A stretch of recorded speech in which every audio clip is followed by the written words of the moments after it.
me talking as if you guys could hear me at all. I'm not the smartest here. Man, this... I guess the sound is okay compared to my voice. But here we are. Yay.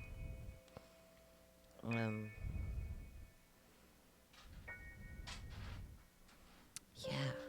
I cannot think really hard. Hmm.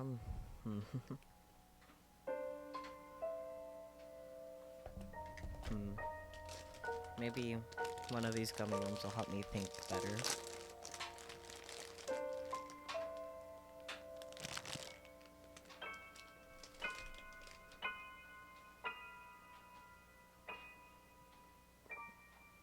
Raw indeed. I totally meant to open the Dr. Pepper before I started stream. Hang on. There we go.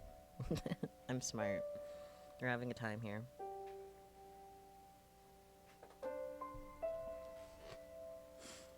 Okay, so we are playing Amelie. I don't know much about it other than it exists. But apparently the tags include horror and mystery. So I guess we'll be in for a time. Yeah, okay. I guess we might as well begin. Where lies your future? Oh dear, choices. Yours, Amelie. Oh, we can't do the others yet. Okay. Got it. Yours, Amelie. The rain never seems to cease at this time of year. It pours from the sky in the unending grief, as if longing for something unseen. Thunder roared in the distance, enough so to make the young woman flinch, but not enough to make her waver. The pendulum clock on the wall swung back and forth, ticking down the time. Amelie, she seems to be late. Lilika, she's cute. Perhaps she's not coming after all, Amelie. There is no need to make such a sullen face. Mayhaps this is for the best. She wrote that she would be here, so I shall wait. The young lady named Amelie sat upright on the lounge that rested by the entryway. Her back was straight and her head was level. Do you truly believe it's safe to have visitors during the outbreak? Lilika, I believe we have been isolated long enough, and Sophia has written that it is safe. I trust her word. Is this more relevant than we thought? Or more than relevant than I thought, rather. Hiccups, why? She would not endanger us. And if your pen pal turns out to be a robber in disguise, what then? Amelie smiled. She has a way with words that only a woman could have. A lady robber, then. Nonsense. By the way, Lilika, have you seen my letters? I can't say that I have. A knock sounded at the door, instantly halting their conversation. Amelie rose from her place and took a steady step forward before Lilika raised a hand to her. Allow me. The door groaned as it slowly swung open and revealed the young woman who knocked at the door. She was drenched from head to toe. Amelie stood stock still, unsure of what to say, but that only lasted a moment before the woman at her door bounded forward and wrapped her arms around her. Amelie! Sophia! She blinked before finally allowing her arms to wrap around Sophia's back. My, you're completely drenched. Did you forget your umbrella, perchance? Or perhaps your umbrella got carried away by the wind. I don't like that the music stopped at that. Lilika pushed the door shut, sealing the building. I didn't even think to bring an umbrella. The forecast said sunny all day. My fault for believing it, I guess. I can't believe you're truly here. Me either. About time, right? You're just as pretty as I knew you'd be. And you too. But what are you wearing? Seeing your house, I feel like I should have dressed up a little more. No, perhaps it is I that is overdressed. Lilica stood to the side, her arms crossed slightly over her chest. Her long hair reached down nearly to the wooden floor. Pardon my manners, my dear friend Lilica is here too. I believe I wrote about her in the past. I remember. I've kept all your letters safe. Don't worry. As you should. Sorry, but is there any chance you have a towel? Of course, my apologies. I would usually have someone here to attend to us, but everyone's been sent home. Only the three of us remain. Let me fetch you a towel. Amelie knew not to run, yet a part of her felt the need to almost skip in joy. She wanted desperately to be back by Sophia's side, chatting about everything that they'd missed in their letters. The two had been pen pals for as long as she remembered. Sophia's letter had first been delivered to her manor by mistake, but for some reason, Amelie had felt compelled to reply. Since then, the two had been best of friends, even having not met face to face. To finally meet now in the flesh had certainly been of great excitement to Amelie.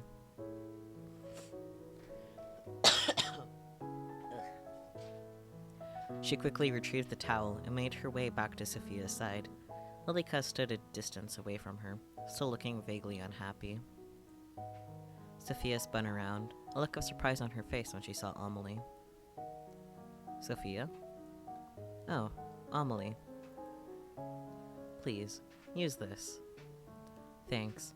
I'll bring an umbrella next time, I promise. Sophia lightly toweled at her hair and clothing, drying off from the rain she'd found herself caught in. Then, if you dried off, would you care for a tour of the house before afternoon tea? That sounds great. On your right is the pantry.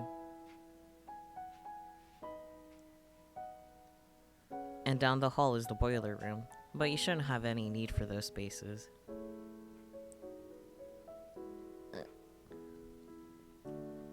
The two walked side by side, with Lilica trailing slightly behind.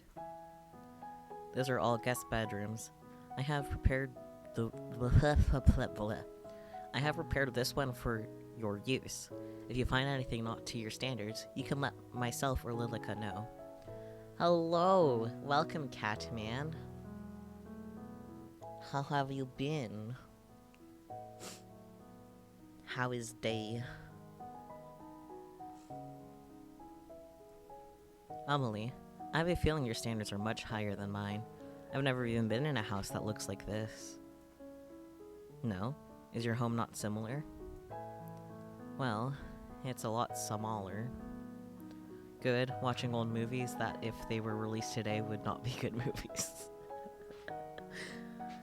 Oh dear. The type of movies that did not age well. That's fun. Well, it sounds like you had a fun day, though. And now you're watching me. Yay. But they're so great. Are they?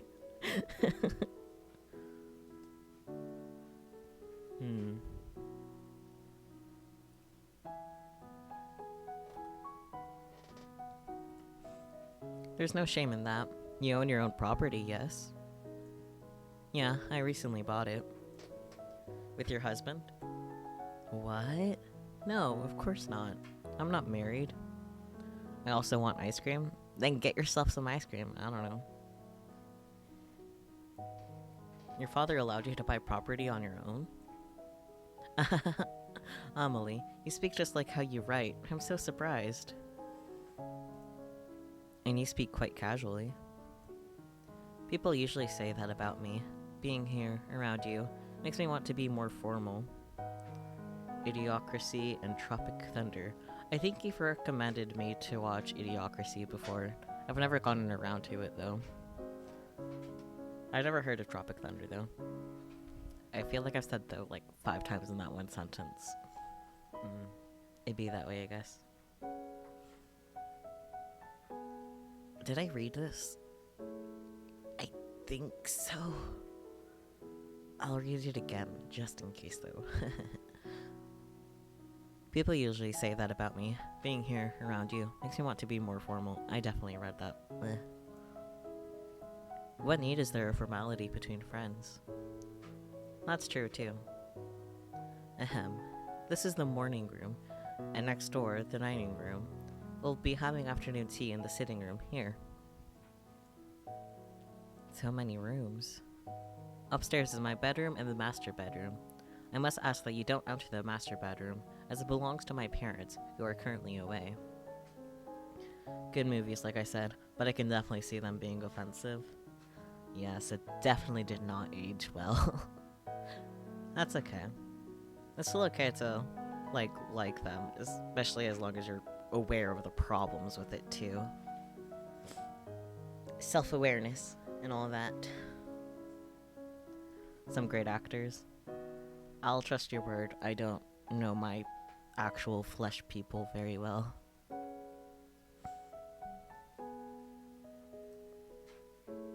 Of course, I won't go poking around anyway. All this walking has made me parched. Shall we take afternoon tea now? Sure, that sounds good. I am so glad I didn't say more than that because I just fucked that up.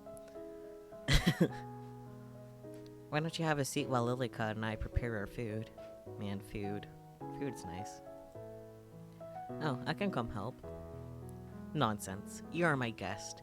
It would be remiss of me to allow you to lift a finger. If you insist. But I'm happy to help anytime. Thank you. I'll be back soon. Please, rest. Amelie. Yes? It's nothing. Take your time.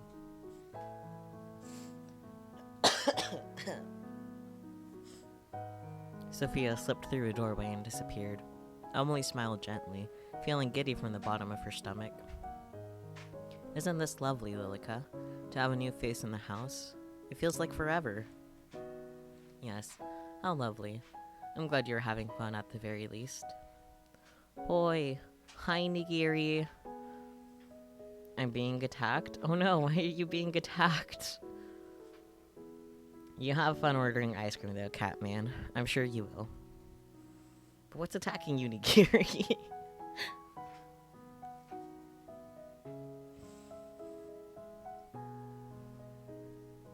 Yes, how lovely. I'm glad you're having fun at the very least.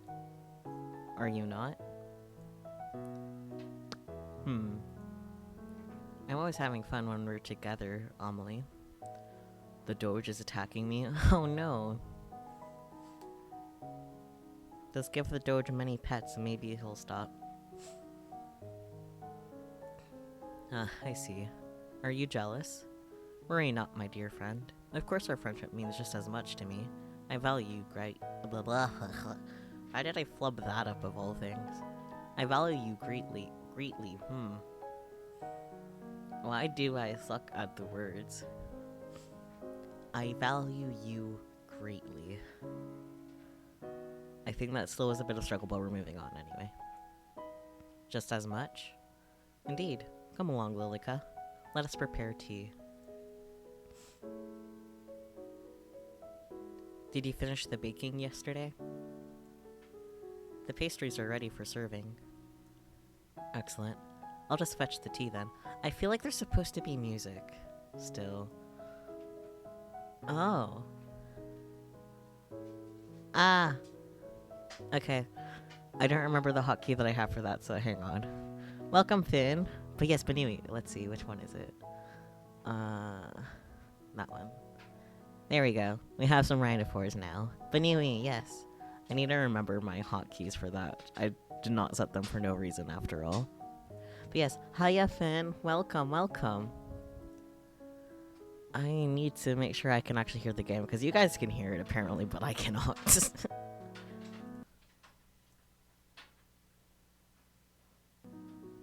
There we go. Now I can hear the game. Okay.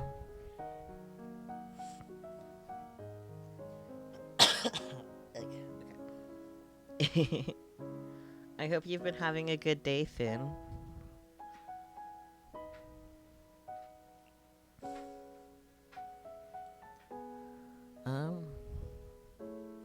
He just had the zoomies. And that makes sense.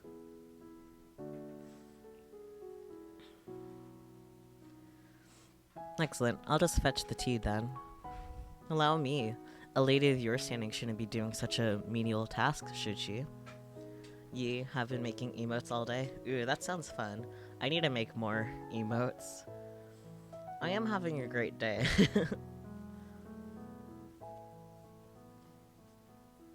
Spacing out in the middle of stuff, yay.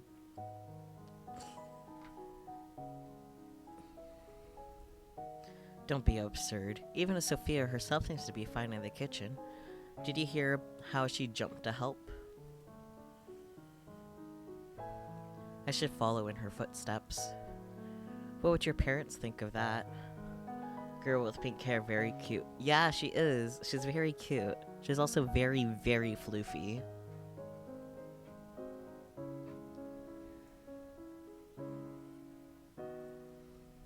I appreciate the sentiment, but they took with them all of the staff. I have very little choice but to prepare my own tea. Oh, poor baby. Having to prepare your own tea. Travesty. I see. Then, shall I attend to our guest? I wouldn't want her to become lonely. Would you? I'll only be a few moments. Floof, yes. Of course, anything for you, Amelie. It'll be a good chance for you to become friends, too. I'm sure it will be. Lilica left the kitchen with slow, deliberate steps. Amelie turned back to the kitchen.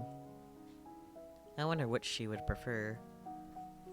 Ooh, I see. Choices. Let's make a pull out of this. Hang on.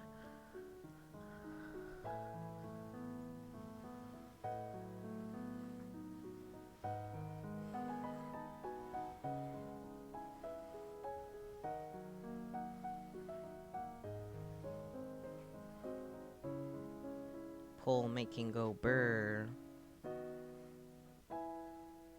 Yeah, just 1 minute for the pull.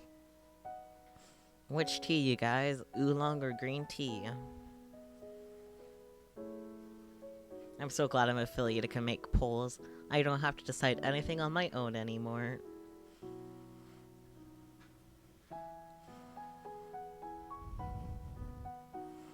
Unless none of you vote in the poll, then I guess that would...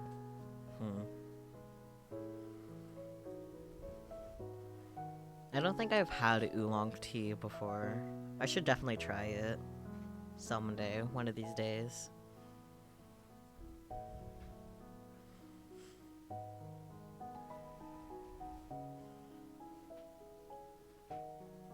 We not making decisions. Indeed. I can't see the poll. Mobile. That's interesting.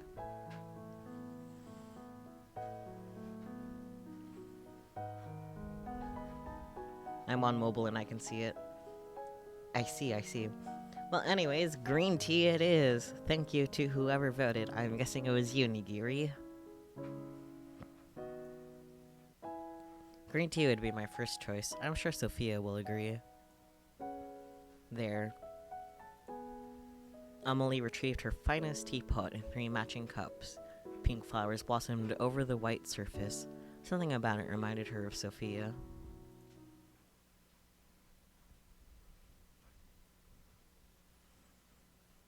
I'm back. Probably if Spooky can't see it. Yeah. I mean, there's other viewers in here. I chose for you. Yes, you did. You're the decision maker in this household. As been noted before by other things. I'm back. I was gonna vote green anyways. I see. Ah. Sophia? Oh, Amelie. I'm sorry, you scared me. Is everything alright? Yes, I think I'm just a little tired. Good. I'm sorry for the delay, but I prepared the tea and the pastries. I only chose green because I've never had the other one. Let's change that up, Fanime. Let's all try oolong tea.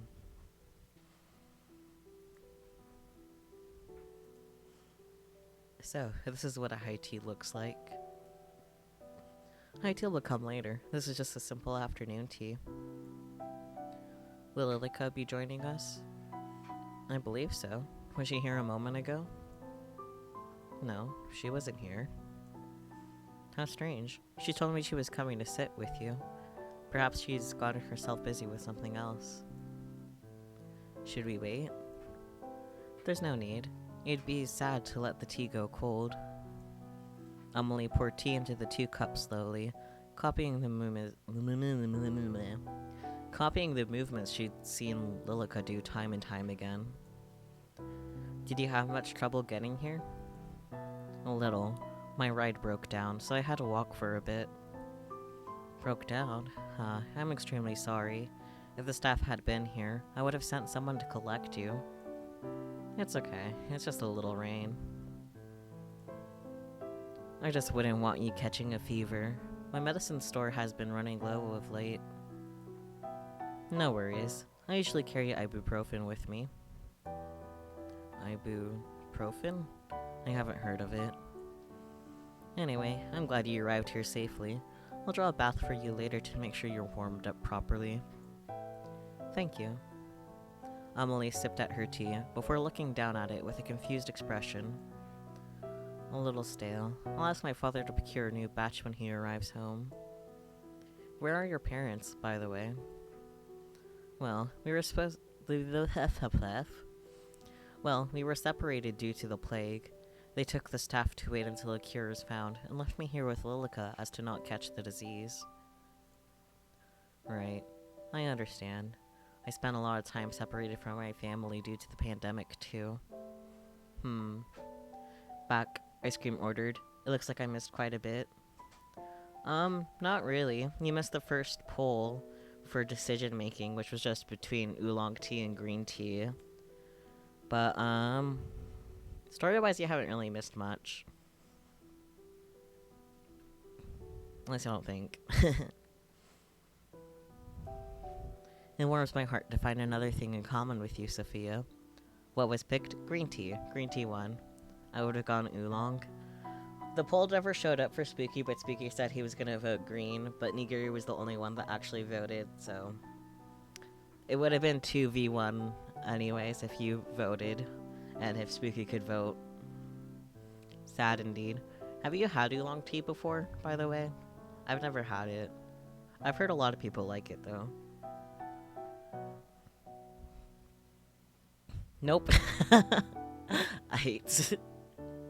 We should all fix that. We should all try oolong tea sometime.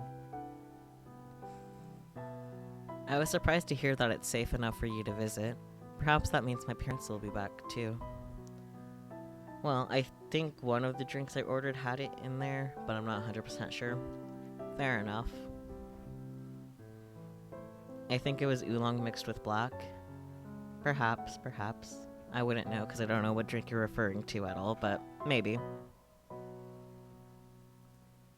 I think so. The world seems to be opening back up again. So, what do you do, locked up in this big house all the time? Neither do I. Excellent. Fuck. Well, I usually spend my time sewing or playing music. I used to write, but... Well, my parents wondered if it was feminine enough. Don't most Japanese restaurants have it? Yeah, a lot of Japanese restaurants will have oolong tea.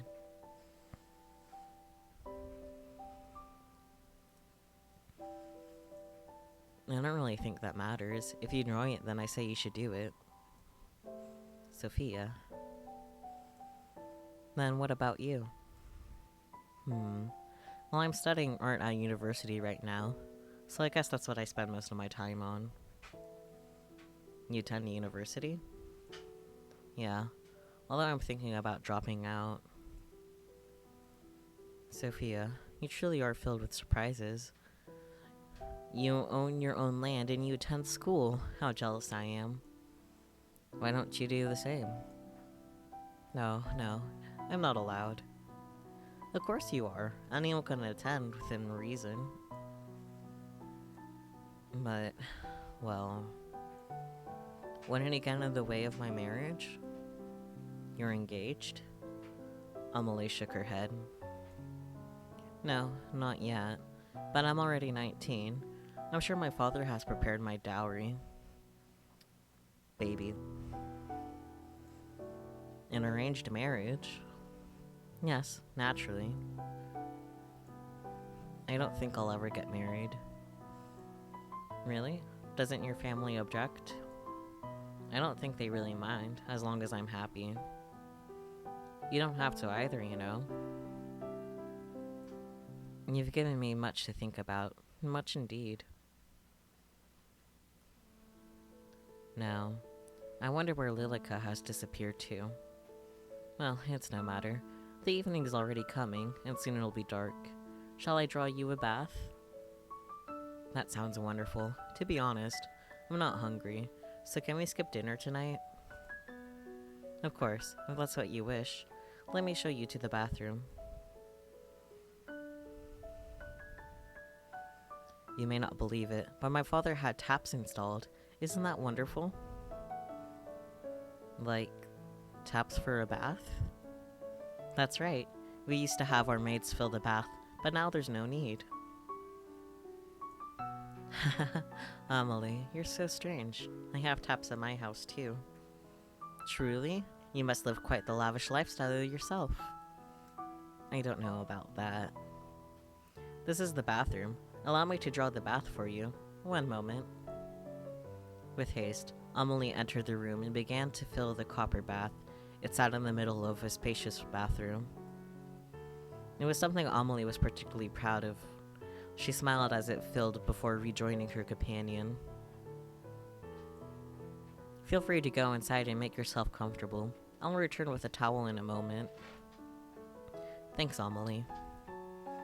She disappeared inside her room, leaving Amelie alone in the hall. I should light the sconces too. The fuck's the sconce? Where did I put those matches? Copper bath sounds nice. Perhaps. Right here. Hi, Lilica. Welcome back. Ah. You gave me a fright, Lilica. Where have you been? Preparing the guest room for your dear friend, of course. How kind. Sophia's just preparing for a bath at the present. I'm going to retrieve a towel for her from the linen closet. Amelie, I think it's best you send her home, post-haste. What? Why would I do that? For all you know, she brings with her the plague. Sophia says it is now safe to travel. She believes father and mother will be returning soon. I believe it is perfectly safe. And what if she lies? She wouldn't do that. Sophia is a kind and good-natured person. She would not bring any danger to us. The sconce is the type of candle holder. Seems legit.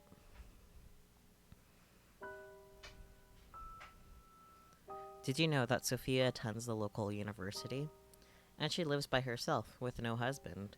She says that if I wanted, I could also study. The lady of the house should not study, Amelie. You must stay inside the house and await your parents. But I'm sure mother would want the best for me. Perhaps, while I await her, I could go to inspect Sophia's school. Amelie. You must stay inside and await your parents' return. But don't you trust me? Have I ever tried to lead you astray? No, Lilica. I was just thinking that perhaps it truly is beginning to be safe. Look, I have brought today's newspaper.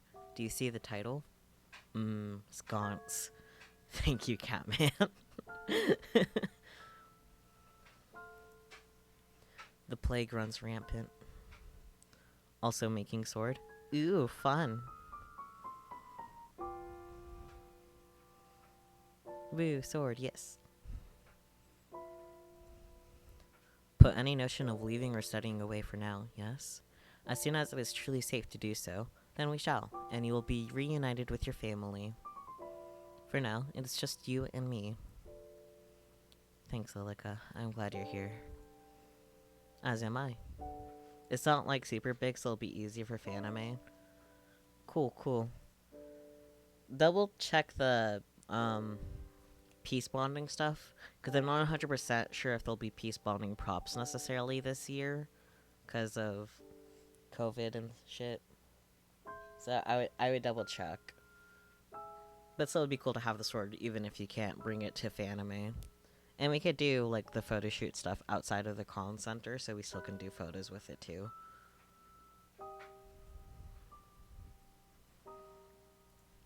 The towel. Let me go retrieve it. Go ahead. The linen cupboard was filled with various towels and bedding, all clean and properly folded thanks to Lilica. Which would suit her. Yeah, it's foam, but like I think there are... I'm gonna bring it anyways. Yeah. I just recommend that you like double check the stuffs before trying to bring it into the con center though. Which would suit her. Ooh. Another choice. Gendered towels. Perhaps.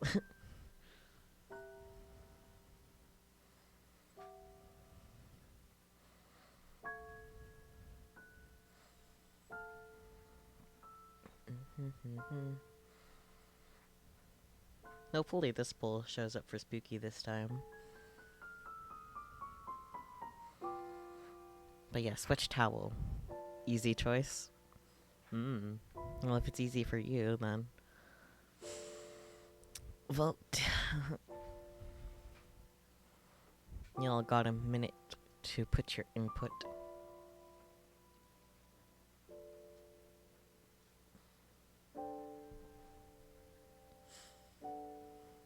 Where is the poll supposed to be? Because I still don't see it. It'll be at the top of chat.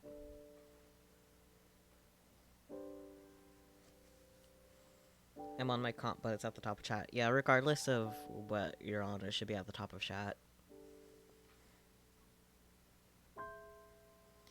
You click the little drag down arrow and it shows. Oh, and it shoes, rather.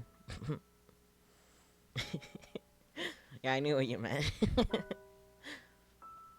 But yeah.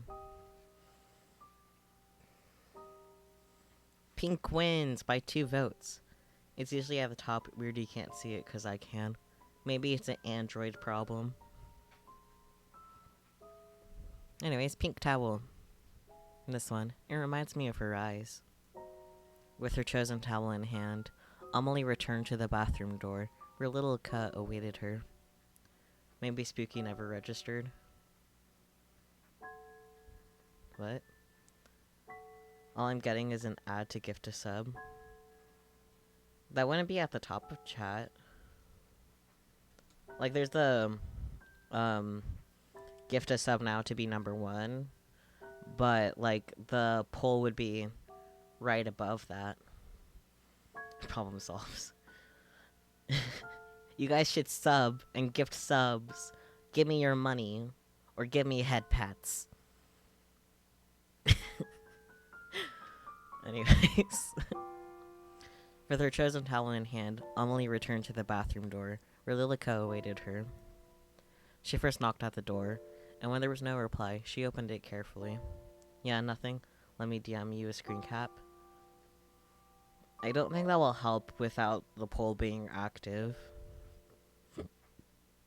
Did the audio just yoink itself away from me again? Yeah, it did.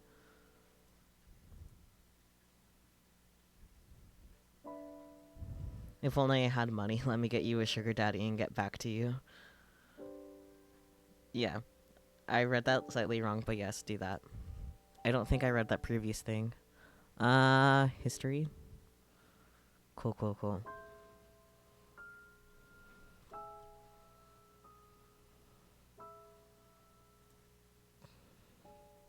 With her chosen towel in hand, Amelie returned to the bathroom door, where Lilica awaited her. She first knocked at the door, and when there was no reply, she replied to the blah blah. She opened it carefully. I actually did read that then. Well then.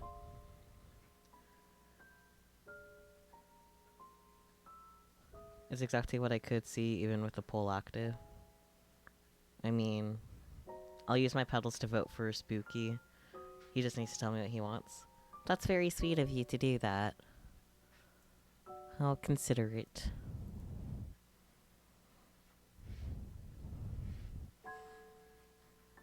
But honestly, since my chat's so small, literally just say what you want and I can mentally count for it. The sound of tap was thingy. I don't know.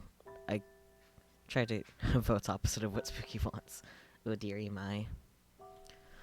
I didn't read the thing before I clicked because I was trying to click back onto the window.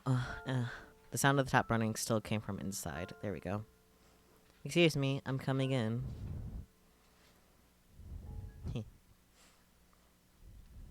Sophia?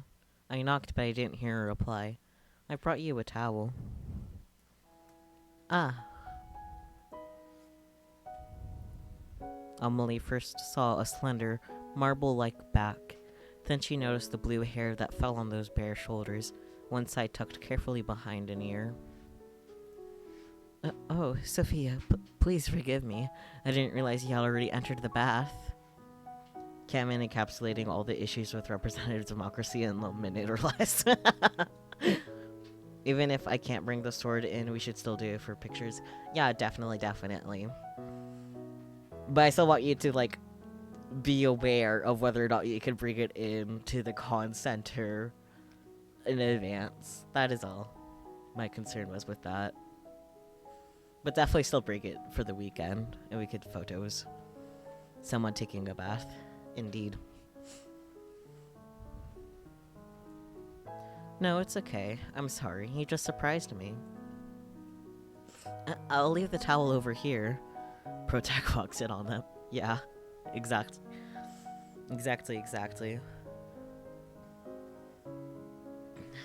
Is this a fucking harem anime? It has the horror tag, so probably not. Thanks. 41 mins.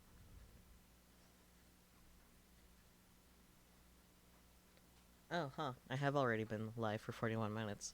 Really? Dang. I didn't realize it's already been that long.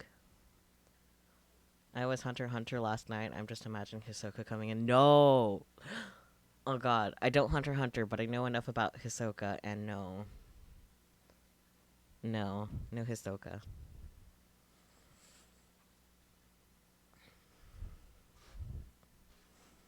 Anyways. Did you tell her that she must depart? No, Is something the matter? Are you feeling unwell? Your face is bright red. Sophia will stay until she decides to leave. As you wish. I'm sorry, Lilica, but... The image of that small and beautiful back filled up Amelie's mind.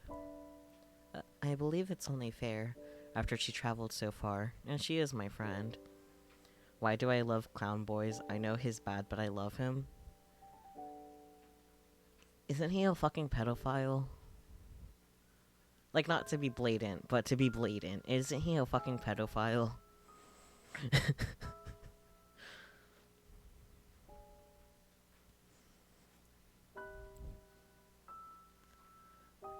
Nigerian Jared Leto's Joker.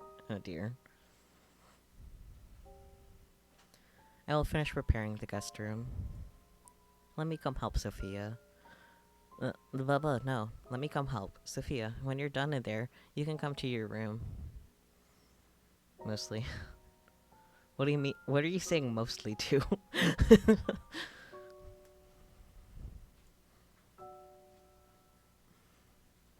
From the other side of the door, Sophia's voice came in return.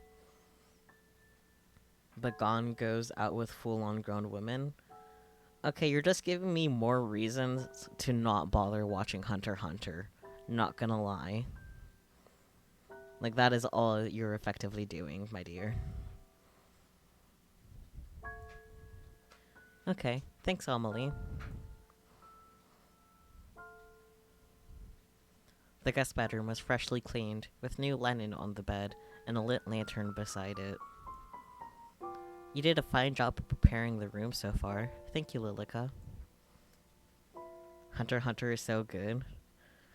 I mean, so I've heard, but like... I don't know, man. Kilia is so cute. Yeah, he is, but like... No, watch, it's good. I don't... Not with pedophilia, thank you. I'll make you. No, you cannot. Thank you for the head pats, Finn. Yes. Head pats are the only way to have peace in this world. Did I already read this line? I don't remember. Anyways, anything for you. Read it again. I was thinking, tomorrow, if the rain has cleared up, we could open the greenhouse again and have morning tea there. It's been so long since we last used it. Didn't we already speak of this? You cannot leave the house. But surely the greenhouse would be safe. No one else uses it, and is only a few steps from the back door. It is unsafe, you know this. What's gotten into you? Is it because of your friend? I just thought it would be nice to at least sit in the sun. Then you might sit by the window in the dining hall. Is it really so unsafe that even taking a foot outdoors would be dangerous? Yes. Sophia, I see you're done with the bath. Amelie shook her head, trying to remove the image that was still plastered to it. Were you talking about the greenhouse? Yes. Did you see it when you arrived? I did, but it looks as if the plants inside had died. Oh, that's impossible. It's barely been any time at all since the gardeners left. I'm sure the plants inside are more sturdy than that. Well, even if they have died, maybe we could go in and replant some things tomorrow. How wonderful. Have you not heard a word I said? It is unsafe to do so. Oh. Oh, don't be such a spoil sport. I think it would be perfectly fine. Well, it's getting late now, so I'll leave you to retire. If you need anything, my room is just upstairs on the left. Good night, Sophia. Lilica left first. The door, which was still hanging slightly open, shifted as she went. Amelie, would you stay for a while? Is something the matter? Just a little homesick. Sophia sunk into the bed, sighing as her head hit the pillow. Of course. Why don't we chat for a while?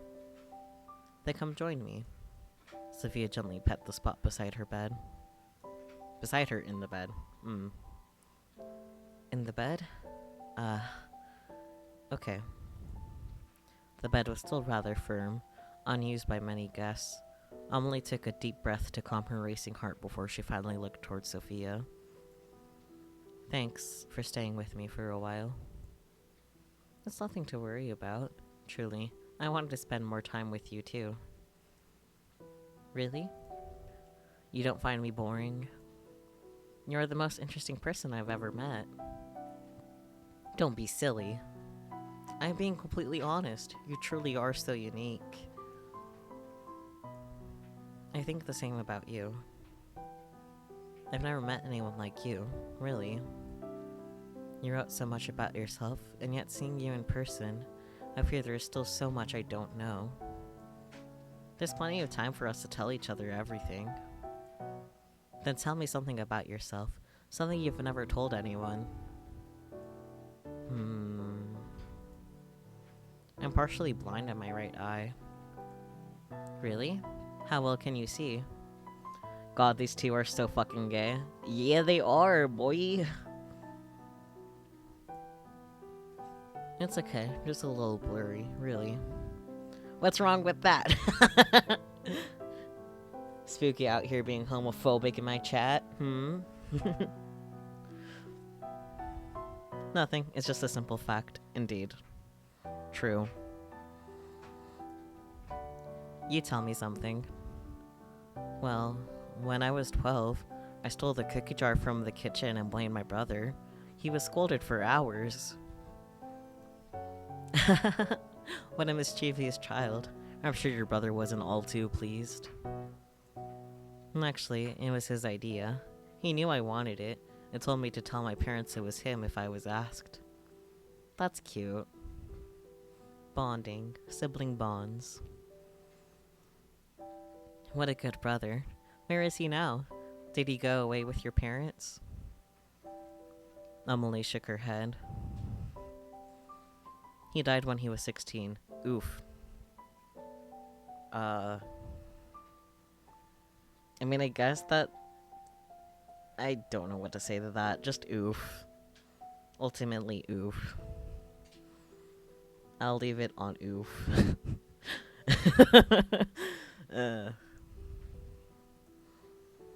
Oh, I'm so sorry, Amelie. What happened? Oh, thank you for the raid, Cyber. My mom was just texting me about Squishmallow. It's amazing.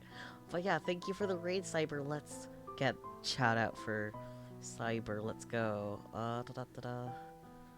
Cyber point. Fuck. I hit the wrong thing. I got a draft Squishmallow. Beautiful. Nope, that's not.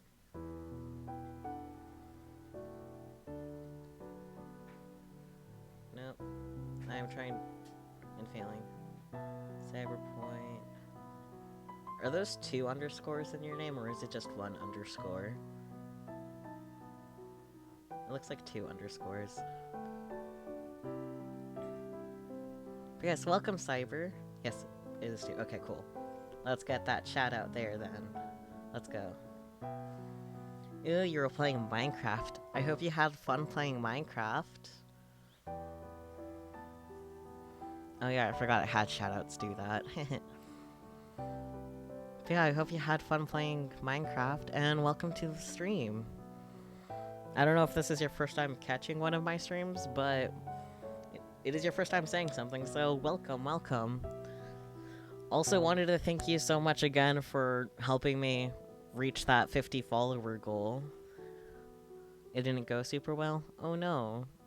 I hope you had fun regardless though.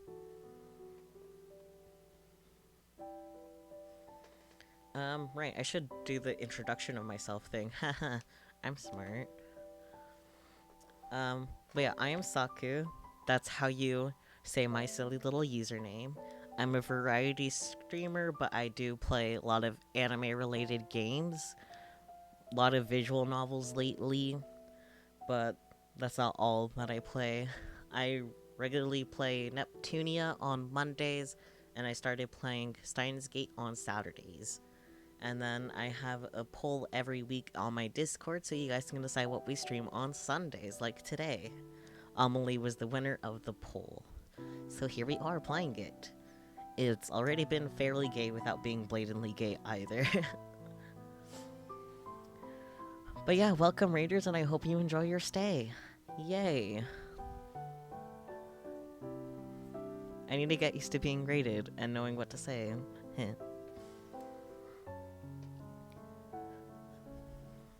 I think I already read this box. Fuck. Memory bad. I'll read it again anyways though, just to be sure. Oh, I'm so sorry, Amelie. What happened? Normally it's not a big deal and I'm fine, but this world really doesn't like me. Oh no. The world has a mind of its own and it's attacking you, I guess.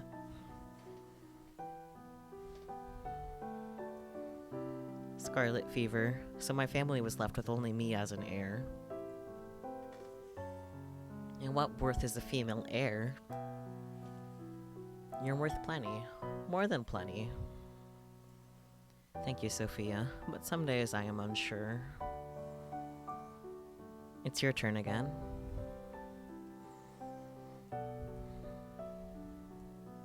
Truthfully, I said before I didn't want to get married, but that's not exactly right. I do. Scarlet fever. Yeah, oof indeed. Oh? I just don't want a husband. Then... I'm sorry. Does it make you uncomfortable? No. I have also thought that I don't want a husband. Whenever my father has brought it up, I have felt sick to my stomach. How about coming away with me for a while? Away? Outside of the house? What about the sickness? It's okay now. You'll be okay. You could come stay at my house. I could show you around my school. You don't have to go through an arranged marriage if you don't want to. You would do that for me? Sophia, I'm gay. Amelie, oof, same I guess though. Yeah, that's basically what that exchange was, huh? Her haircut says it all. Facts. You're my dearest friend, and I actually... Lilica? At some point, the two women had gotten close enough together they could feel each other's breath on their lips. Oh, that's very gay. They're even falling for the U-Haul trope. I don't know what the U-Haul trope is, not gonna lie. Dearest friend, yeah.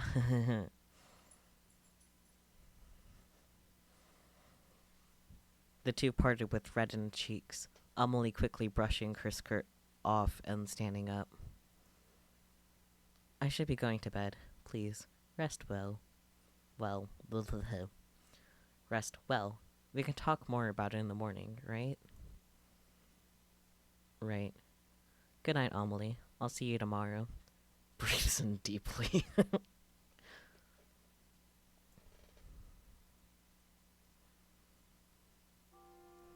Lilica? It is late. You should retire to your bedroom. Yes, I shall. It's nice having someone else around, isn't it? I feel as if the manor is coming back to life. I hope we see Mother and Father soon. I'm sure we will. Shall I see you to bed?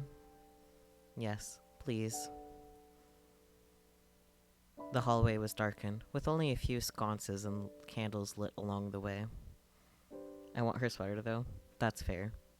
It's a lesbian stereotype by lesbians for lesbians, where lesbians tend to fall in love really hard and really fast and move in together soon after choosing to be serious. Ah, okay. So I definitely was aware of that trope, but I didn't realize it was called a U-Haul trope. And honestly, since we went to U-Haul recently to buy boxes, I was a little confused by the mention of U-Haul. I have to head out. Need to be up early tomorrow morning. Good night. No problem. Thank you so much for dropping in, and thank you so much for the raid. You have a good night and have some good sleeps. Catman already loves cyber. How cute. It's called U-hauling, but yeah. Gotcha. Yeah, good night, cyber. Have good sleeps.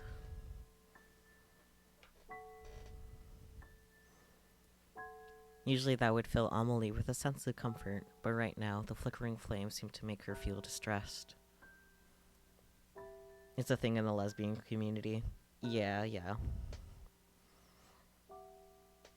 Whether that was because of the way her mind was racing, or the way her heart was beating, she didn't know. And that's something. As she rose up to the grand staircase, her eyes lingered on the large stained glass window. The moon shone through the colored glass, leaving a rainbow of colors over the steps. It caught her attention for only a moment before she retreated to her bedroom.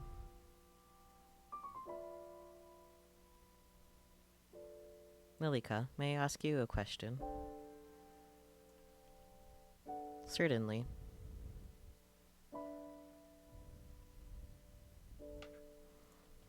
Have you ever heard of a woman loving another woman as a woman would love a man?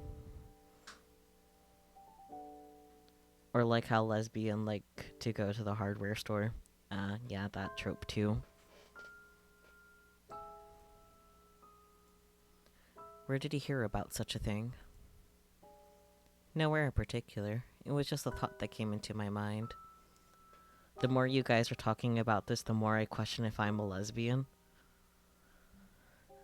Catman, um, if you're questioning if you're a lesbian, you might want to start with considering if you're a woman first. I will have to establish that first.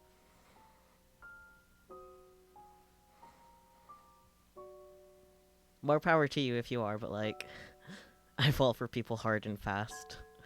And I like hardware stores. That's 2 for 2 so far. But there is the prerequisite of being a woman. That's kind of a necessary part of being a lesbian.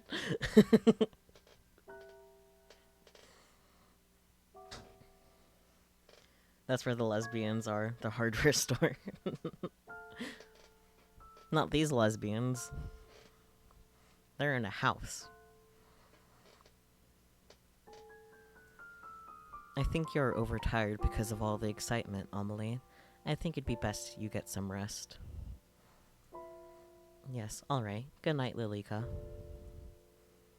Good night, Amelie.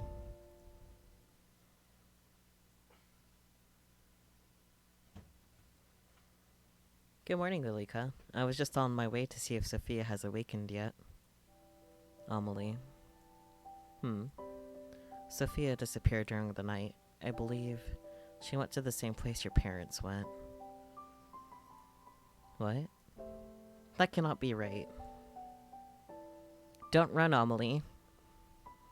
Amelie dashed down the hall and knocked quickly on the door to the guest bedroom, which fell open with no resistance.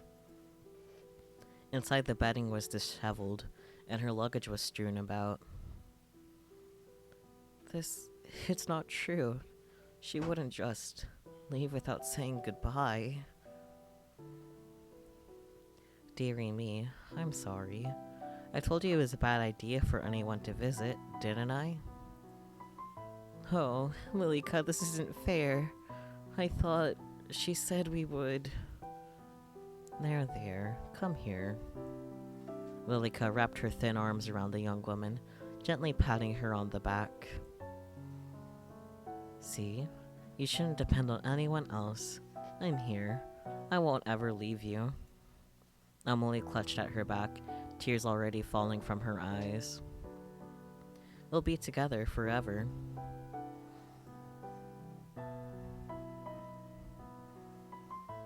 Sighed Amelie one of one, together forever.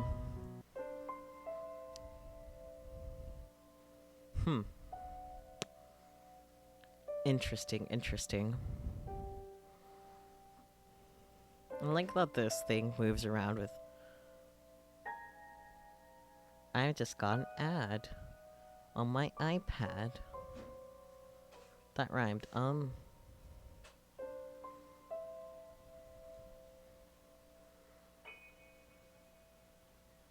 Ad indeed. I turned off ads for subs. Like, that's been turned off. I have no ads. Interesting.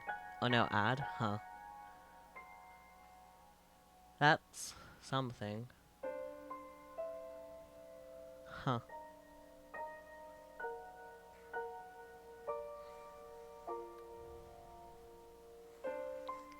Honestly, there was a sub on Ayumi's channel that was getting ads even though they're a sub, so... I got one commercial, but like, yeah, I also got one commercial on my iPad, which was weird. Because, you know, I'm the streamer.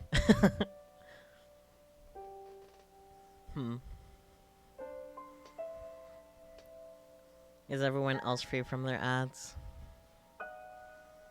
I mean, I guess of all times to get an ad, you got 3 ads? Oh.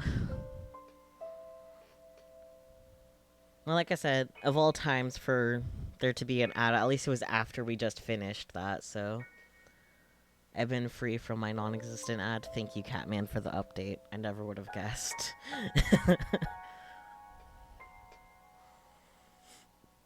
I guess Twitch is pulling a funny.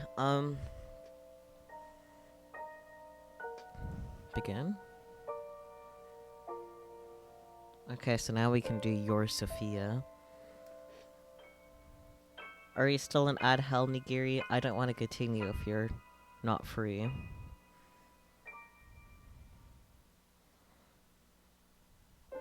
Bold of me to talk as if she can necessarily hear me, but I can wait.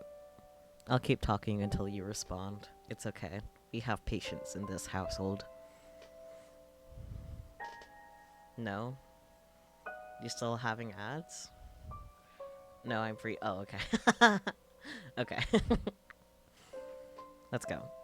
Actually, let me have one more gummy worm and then we can continue.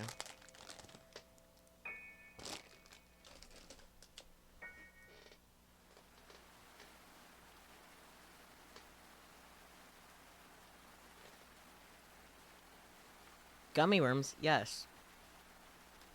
What I specifically got was Trolley Sour Bursting Crawlers. So they're like gushers and a gummy worm. It's pretty fucking good, not gonna lie. Anyways. Just wait till you start getting paid for advertising. I mean...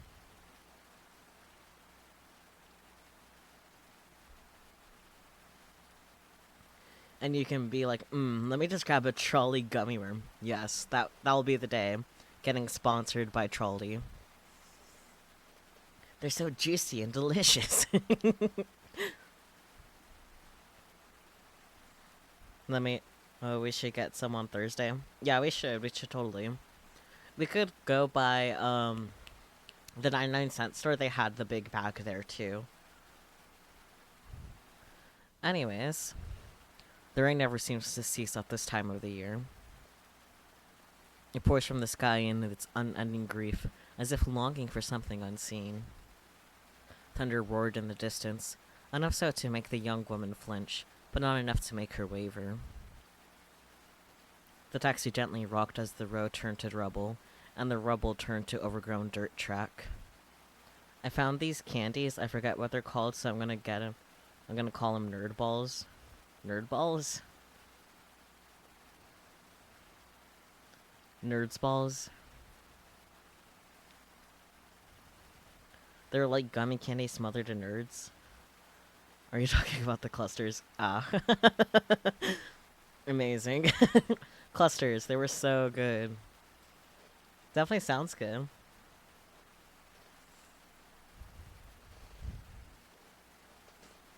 Outside of the window, Sophia could barely see a few feet away through the raging storm. It made her feel uneasy. In her lap, a letter. She read the words again, despite knowing them off by heart. Dear Sophia, how glad I am to hear that you are well. I am healthy, although I believe I may have a problem with the heart, and has gotten quite lonely waiting here for my parents to return. I am thankful to have Lilica residing with me, but I still await the day where my family will be reunited. Nerd balls is better. It's a little sussy though, ain't it? But you say that is safe enough for you to visit? Truly? I have never even dared to dream of being able to see you in the flesh. If it is true, then I will await you at the address written on the back of this letter. Yours, Amelie. You sure you have the address right? We're in the middle of nowhere. Sophia stared at the fragile, handwritten address that Amelie had left her, had trusted to her. Not sus. Doubt. Yes, this is the right way. I'm sure of it. Her heart wouldn't settle. The audio just dipped on me. How fucking rude.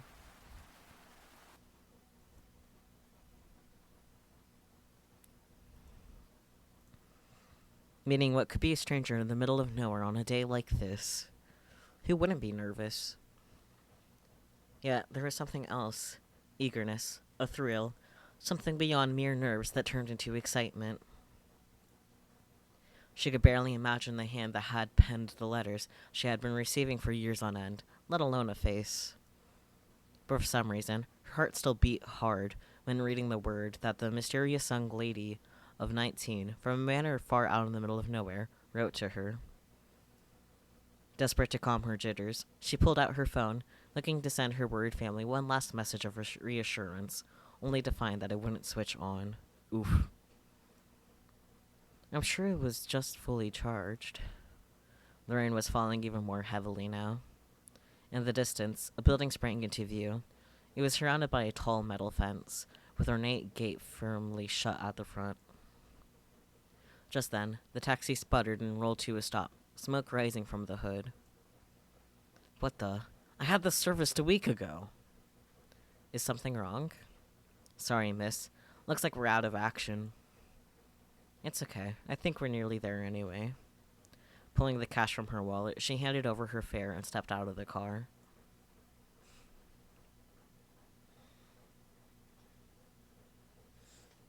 The rain bucketed down from above, soaking her to the very core. She shivered as she dashed toward the iron gate. Surprisingly, it pushed open with little effort, and not even a creak. Sophia stopped in front of the large wooden door, finally free from the seemingly never-ending downpour. From afar, that door had seemed inviting enough, but now it looked awfully large and imposing. Yet she raised her fist and knocked anyway. Silence followed. Is this not the right place after all? The door swung open, this time with a low, menacing groan. On the other side of that doorway was a fair girl with long brown hair and golden eyes. Sophia, forgetting the fact that she was soaking wet, rushed forward and embraced the girl. Amelie! Sophia! Amelie's gentle arms wrapped around Sophia's back in return, and finally all of Sophia's worries melted away. My, you're completely drenched. Did you forget your umbrella, perchance? Or perhaps her umbrella got carried away by the wind. Behind Sophia, the front door swung shut without any assistance. I didn't even think to bring an umbrella. The forecast said sunny all day. My fault for believing it, I guess. I can't believe you're truly here. Me either. About time, right? You're just as pretty as I knew you'd be. And you too. But what are you wearing? Seeing your house, I feel like I should have dressed up a little more. No, perhaps it is I that is overdressed. Sophia smiled. Somehow her dress sense seemed to fit her writing style perfectly. Old-fashioned, and yet very neat and respectable. Sophia felt a slight heat rising to her cheeks. Surely was so refined and elegant. Pardon my manners. My dear friend Lilica is here too. I believe I wrote about her in the past. I remember her. I've kept all of your letters safe, don't worry. As you should. Sorry, but is there any chance you have a towel? Of course, my apologies. I would usually have someone here to attend to us, but everyone's been sent home. Only the three of us remain. Let me fetch you a towel. Amelie withdrew from the hug. She was a little taller than Sophia, despite both being the same age. Sophia peered up at her from below before she disappeared down a hallway and into another room. This really is a manor. When she told me about her house, I almost didn't believe it. A layer of dust rested against a tabletop, along with a few other items. On the settee? I don't know that word. A newspaper sat open. Ooh, yay, thank you for more head pats, Finn. Much appreciated. Head pats are very good.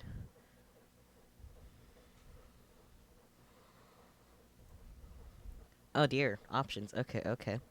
Time for another slash poll.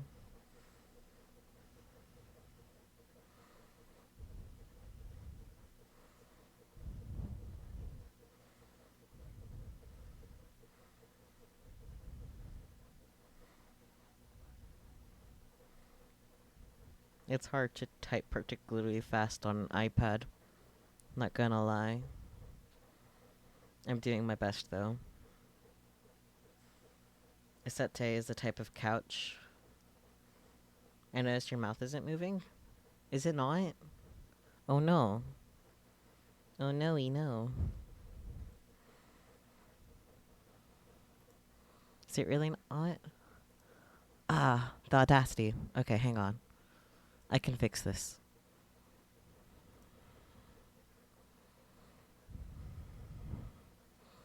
Ba, ba, ba, ba.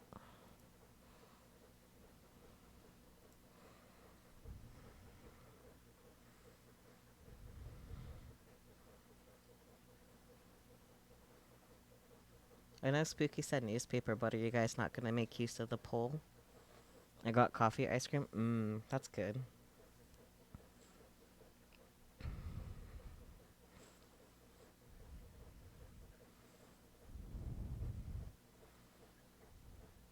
Really? None of you voted in the poll? So rude. I know Spooky said what he wanted, but come on. It just popped up for me? Really? Huh. I was about to vote. Well, tell me what you would have picked.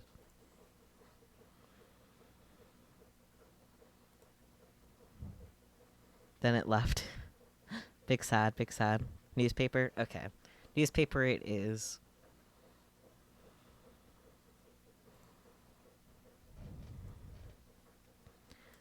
The settee was a deep emerald green. It looked almost unused despite its apparent age.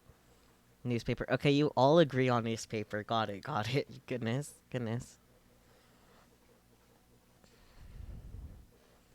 I was distracted by dog. No worries, no worries.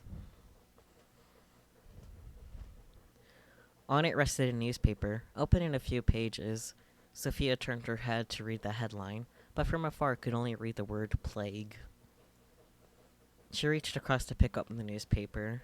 Behind Sophia, the window began to shake in the wind as her fingertips grazed the surface. It's so windy. She spun around just in time to see the front door fly open, and the howling wind filled the entryway. She scrambled to the door, and with great effort, shut it again. Phew. Amelie? When Sophia spun around, the newspaper and the items on the table were all gone. Sophia? Oh, Amelie.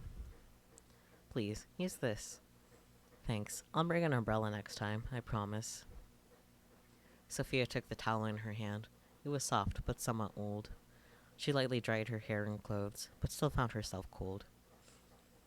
Then, if you're now dried off, would you care for a tour of the house before afternoon tea?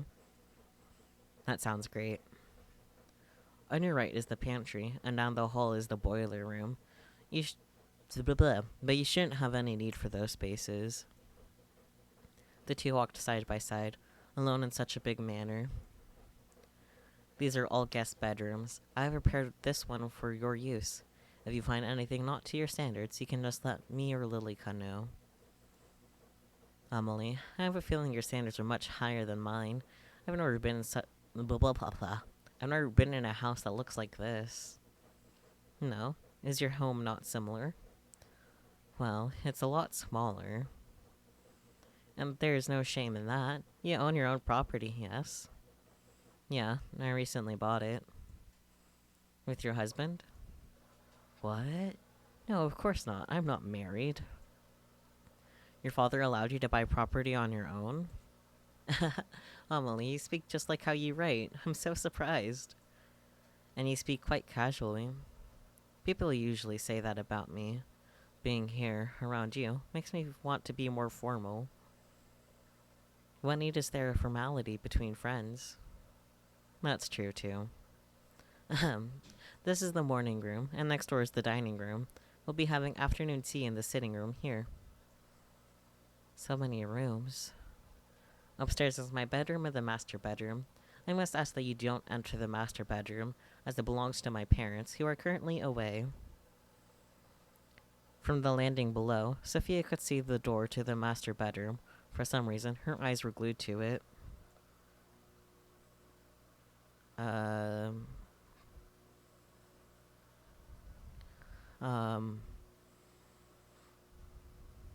Come inside.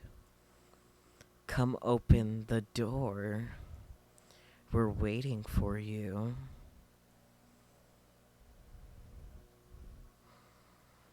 Of course, I won't go poking around anyway. Sophia shook her head. and time seemed to resume around her. Why does this sound dirty? 'Cause your mind is in the gutter? Sophia shook her head, and time seemed to resume around her. All this walking has made me parched. Shall we take afternoon tea now? Indeed it is. No points for acknowledgement. Sure, that sounds good. Why don't you have a seat while Lilycut and I prepare our food?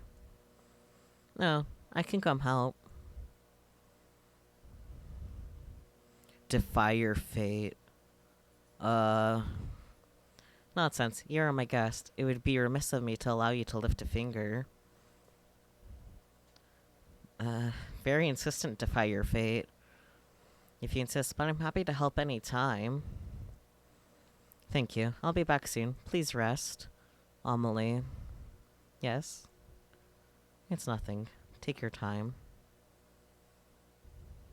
The room was spacious and dead silent apart from Sophia's footsteps as she crossed the wooden floor. Each step was deliberate, and slow as her eyes searched through the room. Nothing in particular stood out. Large windows showed a glimpse of the outside rolled through thick curtains. The rain was still coming down hard, obscuring her view. I did not read that. I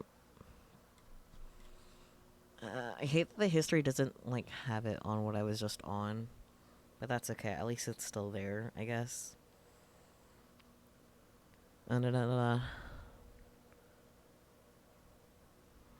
Larger windows showed a glimpse of the outside rolled through thick curtains. The rain was still coming down hard, obscuring her view. The windows shook every now and then, but the wind had seemed to die down a little. Behind her, a chair at the dining table had been pulled out, as if it were waiting for her to sit down. Amelie, was that you? Amelie? Her hand rested against her chest, begging her heart to calm. Or Lilika. Whether a hollow laugh sounded through the room or not, she wasn't sure. She quietly sat down in the seat that was left for her. The table was already set, but once again, she noticed the thin layer of dust on the surface. Through the silence, Sophia could hear it again. Footsteps. But this time from directly above. The master bedroom? Don't like that. In front of her eyes, Sophia watched the scene unfold. A woman, not older than 40, removed her shoes and stepped onto the table, yet nothing was disturbed. She reached up and took hold of the noose. The rope wrapped around her neck like the finest pearl necklace. Join me. The woman's eyes locked onto Sophia's. Her hand was outstretched, waiting to be taken. A rusty smell filled her nose, accented with a faint smell of perfume. Sophia shivered in response, her breath frosty on her lips. She reached over the hand, slowly. I'm back. Ah. Defy your fate. Back again. Sophia? Oh, Amelie. I'm sorry, you scared me. Is everything alright? Sophia stared at the spot where the woman was only a moment ago. Both she and the noose had disappeared. Yes, I think I'm just a little tired. Good. I'm sorry for the delay, but I prepared the tea and the pastries. So, this is what a high tea looks like. High tea will come later. This is just simple afternoon tea. This whole thing reminds me of something, but I can't remember what. I can't help you with that one, unfortunately. Will Elika be joining us? I believe so. Was she here a moment ago? No, she wasn't here. How strange. She told me she was coming to sit with you. Perhaps she's gotten herself busy with something else. Should we wait? There's no need. It would be sad to let the tea go cold. Sophia watched as the tea filled 2 of the 3 of the cups. The third cup sat empty. For some reason, the very sight filled her with dread. She picked up the cup and brought it to her lips. It was green tea. The taste was bitter and musty. With her heart on edge, she placed the cup back down on the saucer, smiling towards Amelie. Did you have much trouble getting here? A little. My road broke down, so I had to walk for a bit. Broke down? I'm sorry. If the staff had been here, I would have sent someone to collect you. It's okay. It's just a little rain. I just wouldn't want you catching a fever. My medicine store has been running low of late. No worries. I usually carry ibuprofen with me. Ibuprofen? I haven't heard of it. Anyway, I'm glad you arrived here safely. I'll draw a bath for you later to make sure you warmed up properly. Thank you. Amelie sipped at her tea before looking down at it with a confused expression. A little stale. I'll ask my father to procure a new batch when he arrives home. Where are your parents, by the way? Well, we were separated due to the plague. They took the staff to wait until a cure is found, and left me here with Ilika as to not catch the disease. Right, I understand. I spent a lot of time separated from my family due to the pandemic, too. It warms my heart to find another thing in common with you, Sophia. I was surprised to hear that it's safe enough for you to visit. Perhaps that means my parents will be back soon, too. I think so. The world seems to be opening back up again. So, what do you do, locked up in this big house all of the time? Well, I usually spend my time sewing or playing music. I used to write, but... Well, my parents wondered if it was feminine enough. I don't really think that matters. If you enjoy it, then I say you should do it. Sophia. Then what about you? Well, I'm studying art at university right now, so I guess that's what I spend most of my time on. You attend university?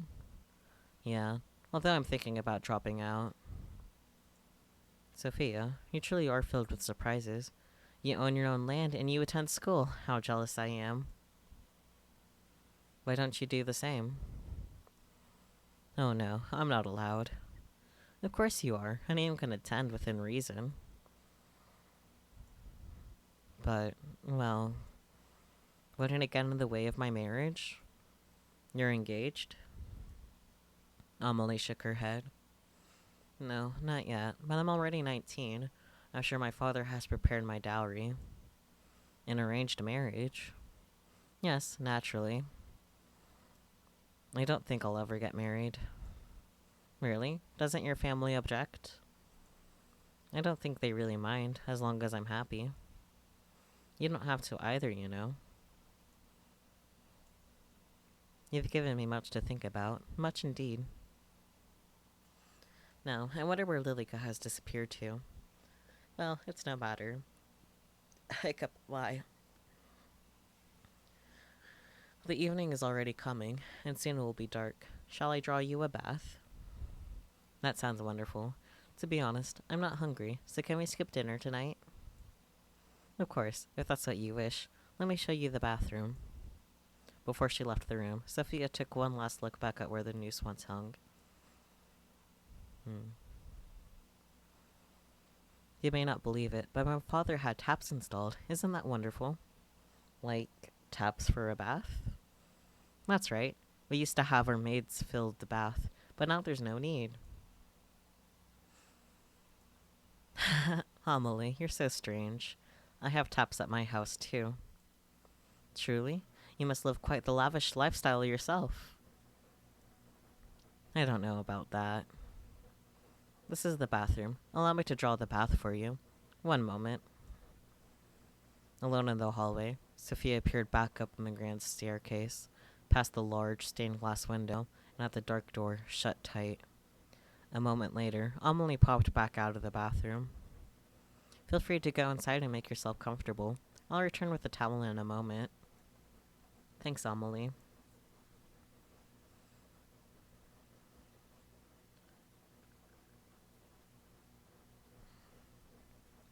Water spewed from the rusted pipes into the blah, blah, blah, blah, into the steel-lined wooden bathtub. Everything else was silent. Sophia took careful steps forward and peered into the bath. All seemed normal. With a sigh, she finally let her shoulders relax. Yet in her mind, all she could see was that woman, with her outstretched hand, reaching towards her. She clutched her hand to her chest. It still shook. Sophia stumbled forward until her hands rested on either side of the washroom basin. Her fingers held on tight until her knuckles were bone white. It's okay, Sophia. You're just tired. Her eyes traveled up to the mirror. It was embellished with a golden frame. She stared at her reflection. She was still herself. It was all a figment of her imagination. That's when she saw it.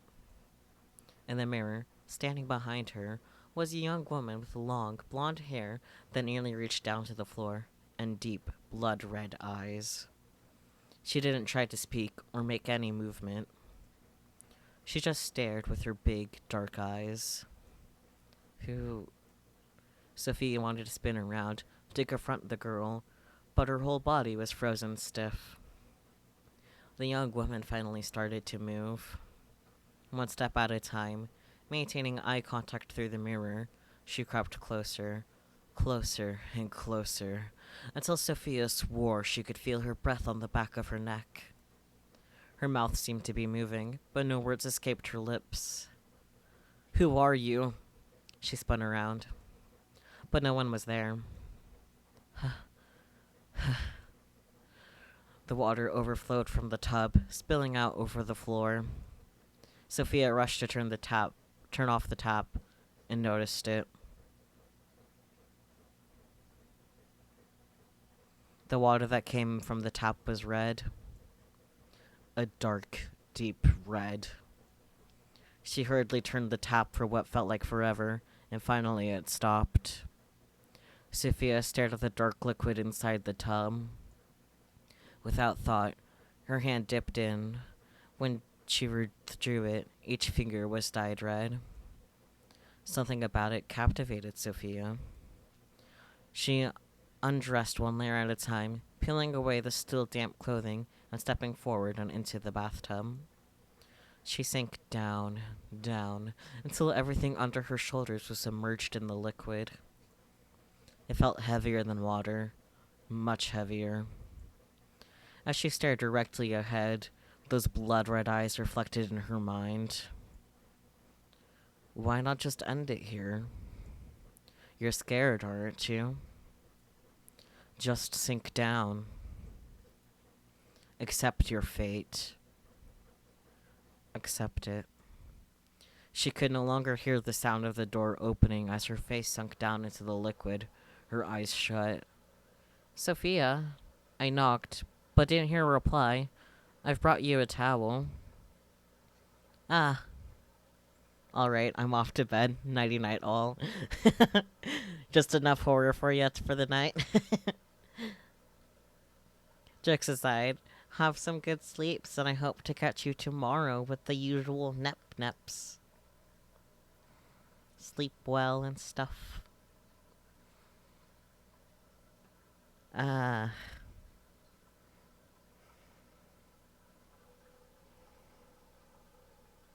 Sounds good. See you tomorrow? Yes, see you tomorrow. Ooh, yay, more head pats. Thank you. Head pats are good for healing the soul after all of that shit.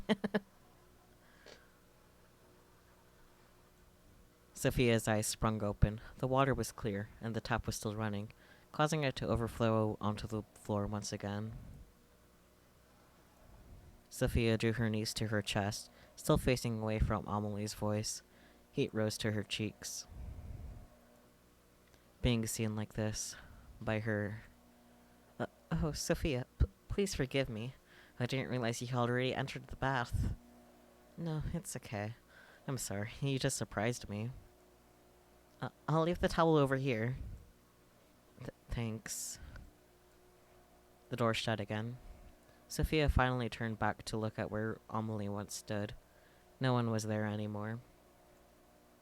Not Amelie, not a woman in a long green dress, or a young lady with blonde hair. She sighed. What's going on? She sank into the water, although this time fully conscious of what she was doing. Not feeling all that much better, she stepped out and took hold of the towel that Amelie had left her. Water fell from her body as she stared at the cloth. Oh, hi, Aeon. How's it going? Hello. Hello, hello. The towel was pink, similar to her favorite hoodie.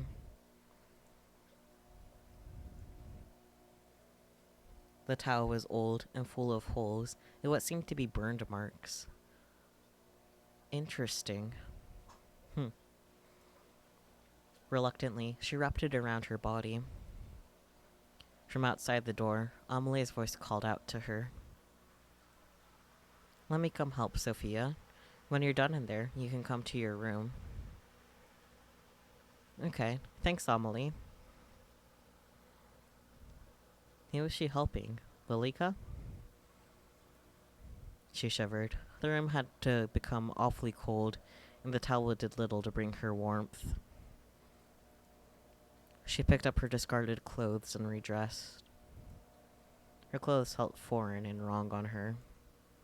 Sophia took a deep breath, then swallowed hard. I'm okay. The hall was already darkened, with no light spilling in from the windows. A few sconces attached to the walls were lit with live flames, but it offered little in the way of calming her. Step, step, step. The floor creaked under her weight. She stopped outside of her bedroom. Inside, she could hear talking. She put her ear to the door. Didn't we already speak of this? You cannot leave the house. But surely the greenhouse would be safe. No one else uses it, and it's only a few steps from the back door. It is unsafe. You know this. What's gotten into you? Is it because of your friend? I just thought it would be nice to at least sit in the sun. Then you may sit by the window in the dining hall. Is it really so unsafe that even taking a foot outdoors would be dangerous? Yes. Sophia opened the door and entered the room.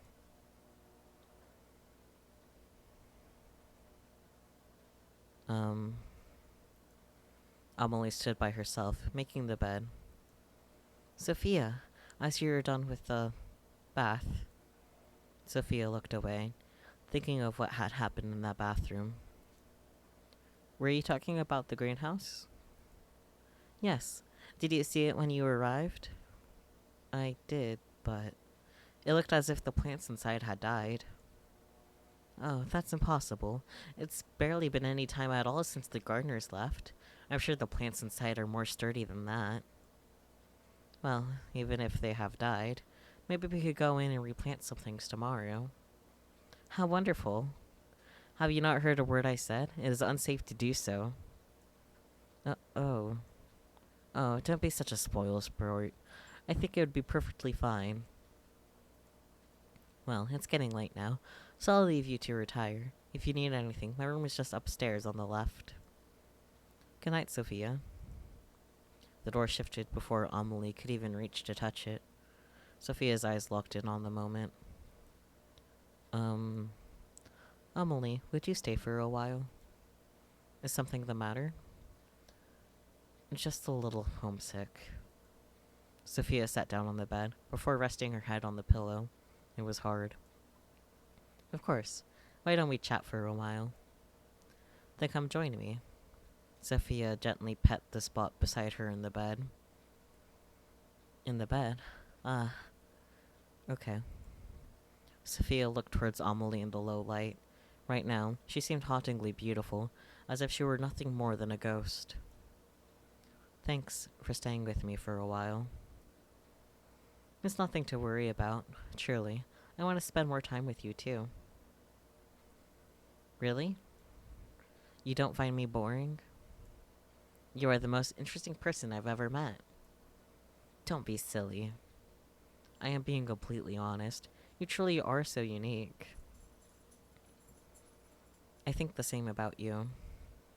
I've never met anyone like you, really. Her mind flashed back to all she had seen. Really, she truly had never met anyone like Amelie. You wrote so much about yourself, and yet seeing you in person, I fear there's still so much I don't know. There's plenty of time for us to tell each other everything. But tell me something about yourself, something you've never told anyone. Hmm. I'm partially blind in my right eye. Really? How well can you see? It's okay, just a little blurry, really. You tell me something. Tell me something, she thought. Tell me what's going on here. Tell me I'm not insane. Well, when I was 12, I stole the cookie jar from the kitchen and blamed my brother. He was scolded for hours. What a mischievous child. I'm sure your brother wasn't all too pleased. Actually, it was his idea. He knew I wanted it, and told me to tell my parents it was him if I was asked. What a good brother. Where is he now? Did he go away with your parents? Amelie shook her head. He died when he was 16. Oh, I'm so sorry, Amelie. What happened? Scarlet fever. So my family was left with only me as an heir. And what worth is a female heir? You're worth plenty. More than plenty. Thank you, Sophia. But some days I'm unsure. It's your turn again. Truthfully, I said before I don't want to get married, but that's actually not right. I do. Oh. I just don't want a husband. And then... I'm sorry. Does it make you uncomfortable? No. I have also thought that I don't want a husband.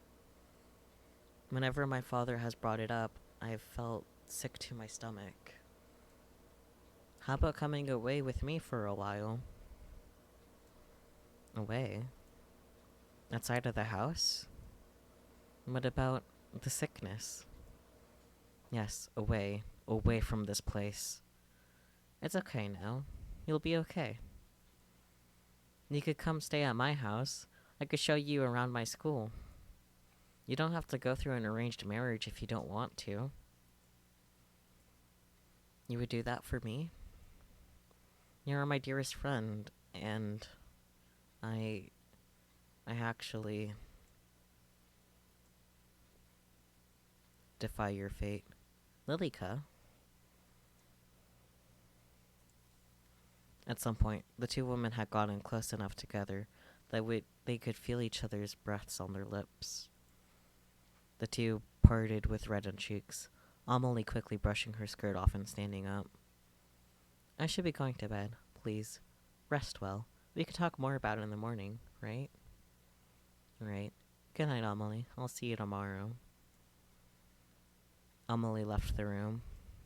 Meanwhile, Sophia's eyes studied the space. We only have the option to accept your fate. Guess we're accepting your fate.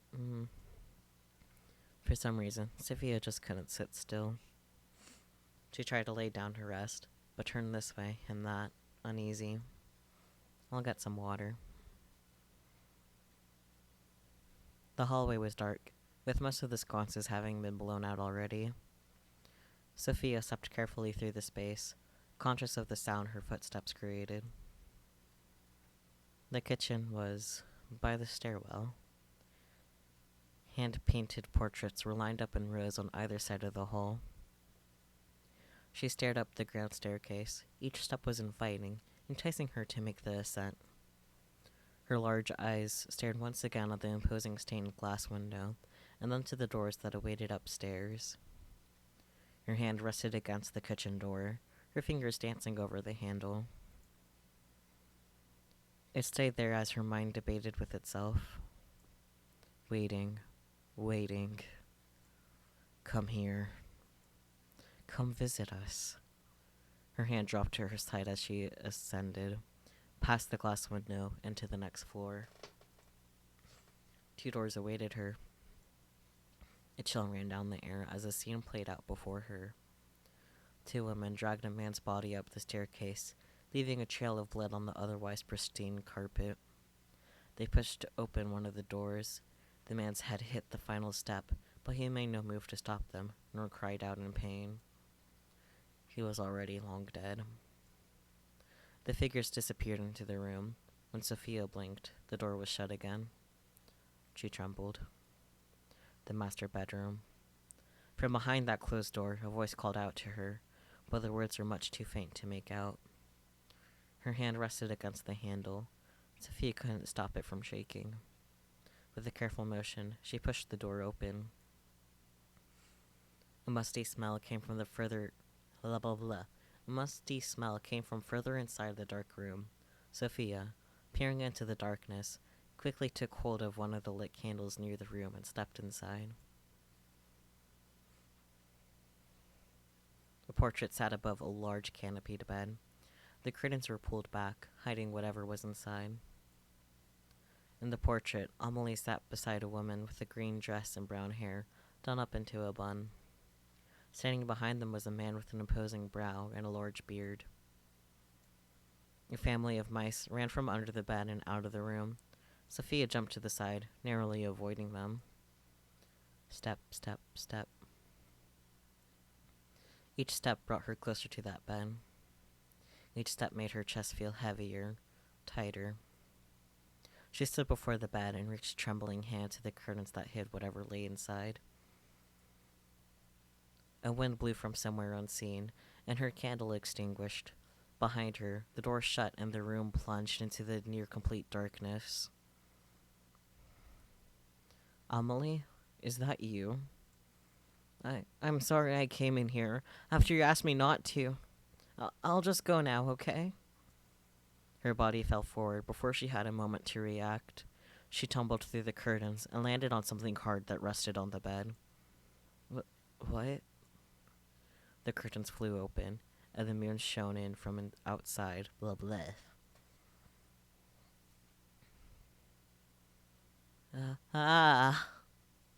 That's definitely pleasant, right? Skeletons. The body she was expecting to find was absent. In its place, 2 skeletons, long ago decayed. They laid side by side, one smaller and the other larger. But now, one was either side of her. Her scream pierced through the air, but no one came running. She tried desperately to squirm, to run, but it felt as if something was sitting on her, holding her down. As she struggled, she saw it. 2 dark red eyes hanging above her, watching. You won't take her away from me.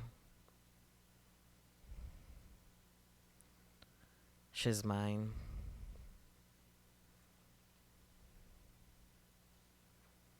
Well then.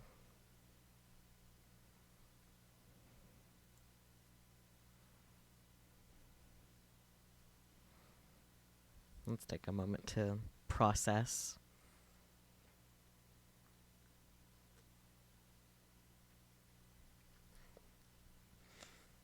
This has certainly been a time, I'm not gonna lie.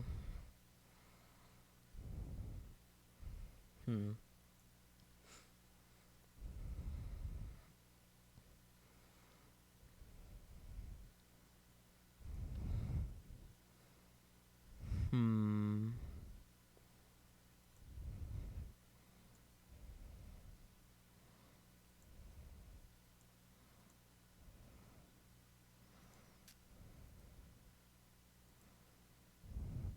Welp indeed. I'm just gonna kind of click through, and because like, I know a lot of it's gonna be about the same. But if I notice something different, of course I'll start reading again. But this has been a time.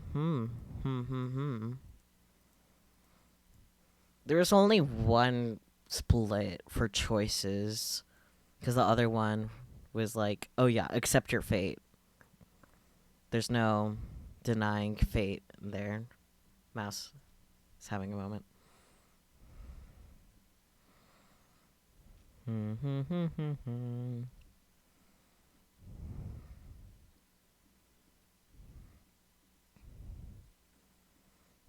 This has definitely been a time.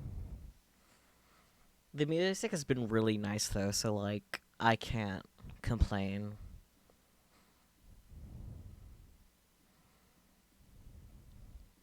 So far everything's the same, which makes sense.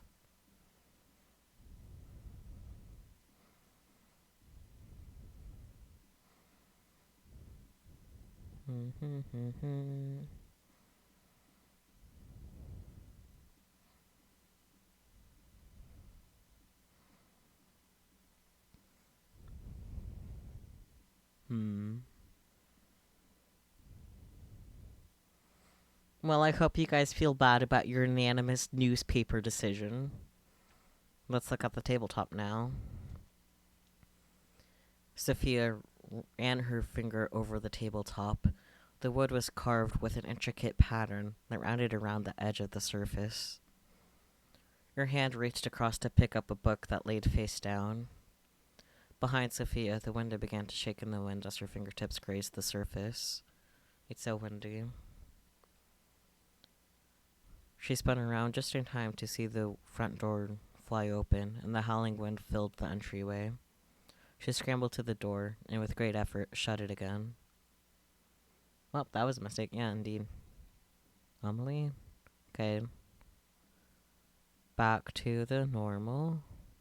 I'll try to read more carefully to make sure I don't miss anything new, if anything new happens.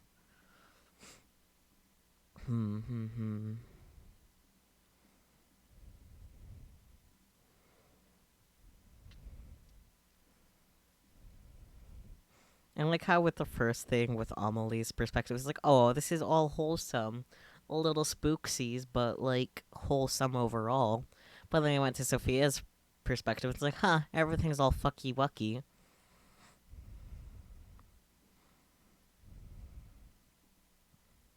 Come inside. Come open the door. We're waiting for you.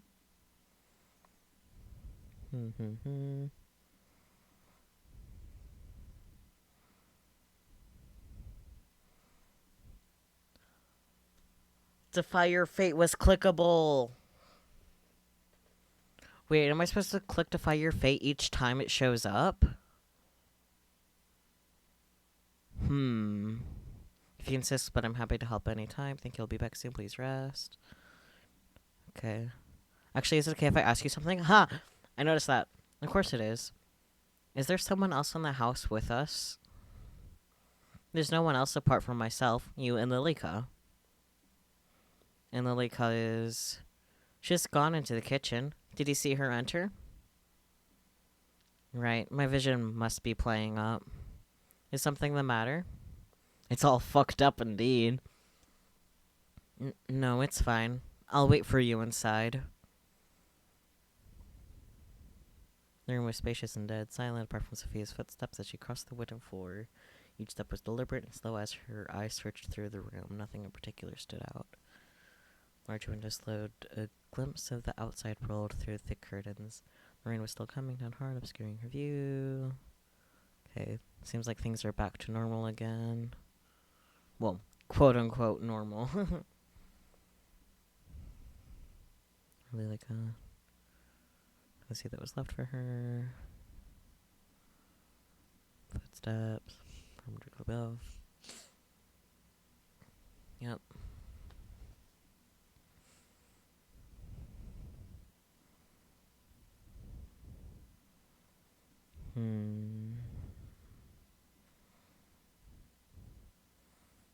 Yes, I get what we have to do. We have to click Defy Your Fate each time it pops up. I'm so sorry. You scared me. Is everything alright? Sophia stared at the spot the woman was only a moment ago. Oh my goodness. Another raid for tonight. Goodness. Welcome, raiders. Thank you for the raid, Liz Kid Wiz. Let's go ahead and give the good old shout out function. Liz. Unedited Wiz.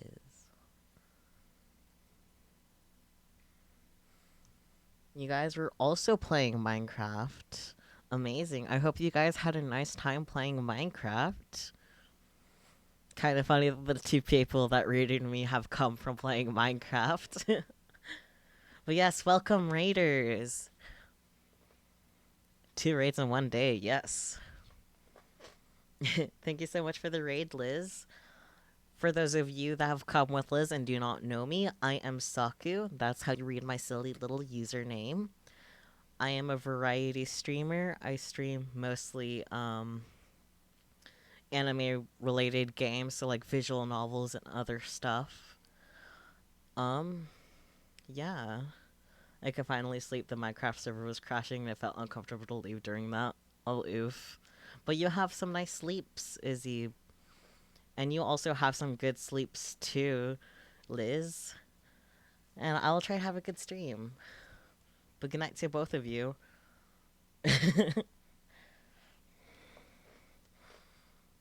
Yes, double Saki. I was lurking Liz too. I see. You are destined to be in my chat after all, Aeon.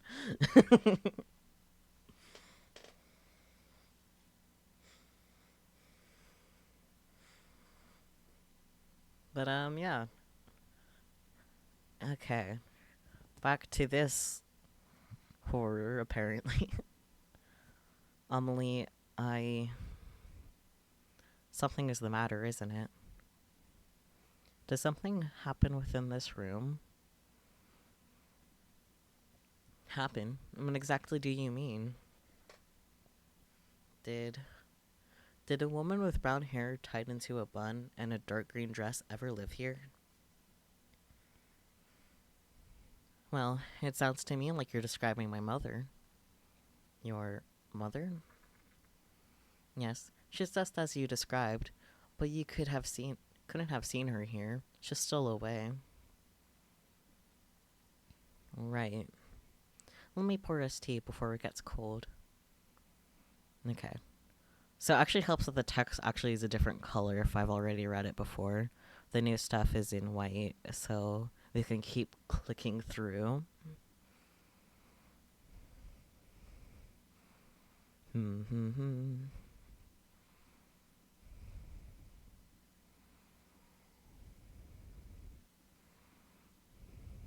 Waiting until the next Defy Your Fate option. Because, well, I guess in theory we could read it all again. My throat already kind of hurts. Not gonna lie. Clicky, clicky, click.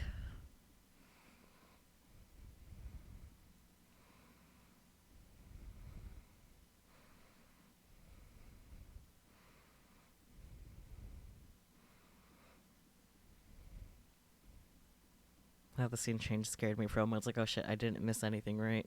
Not quite, not quite. Not yet. Shit goes down again in the bathroom. Defy Your Fate is gonna pop up yet. The spooky sounds. Who?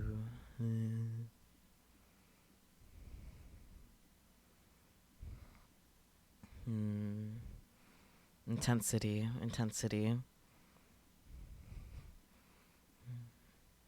Sounds, yes. Your sounds in particular spooky. You're part of the sound design.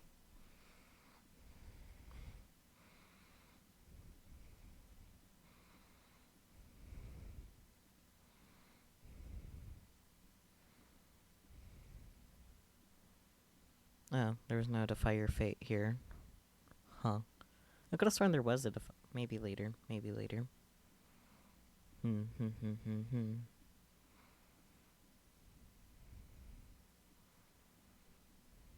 feel like it would be kind of funny if I somehow happened to find out that Defy Your Fate was clickable the first time we went through this. Because we would have defied fate from the beginning without really knowing for sure what our fate was.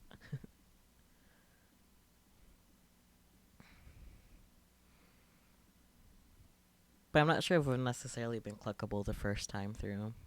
Oh well. things we'll never know.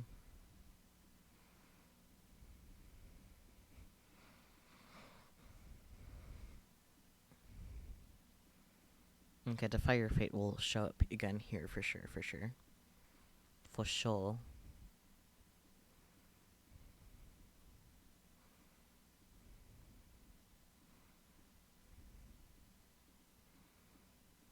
Clicky, clicky, click.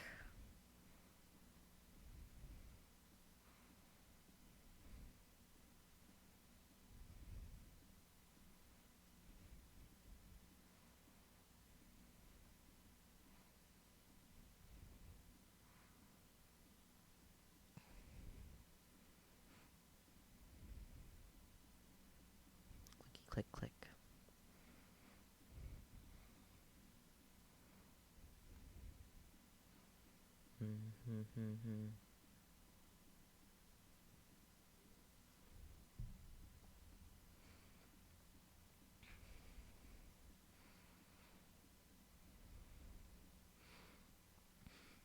And like how I came to this game just knowing gay visual novel, and I just got myself stuck into a horror game.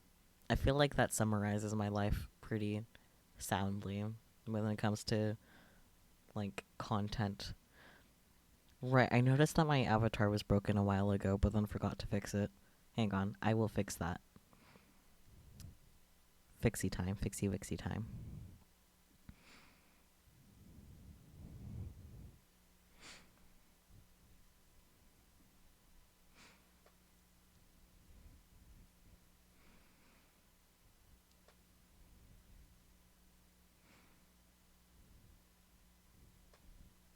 Doodly doo.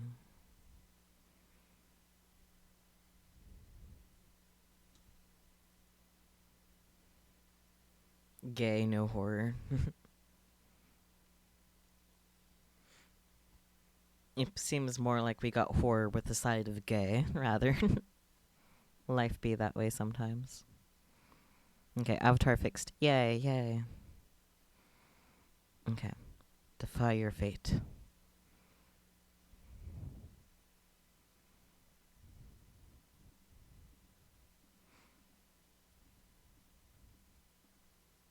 Amelie, wait a moment. Yes? What does Lilica look like? What a funny question. You've seen her plenty of times already. With my eye, I sometimes struggle a little. Right, my apologies. She has long blonde hair, done up like this. Amelie pretended to put her ad.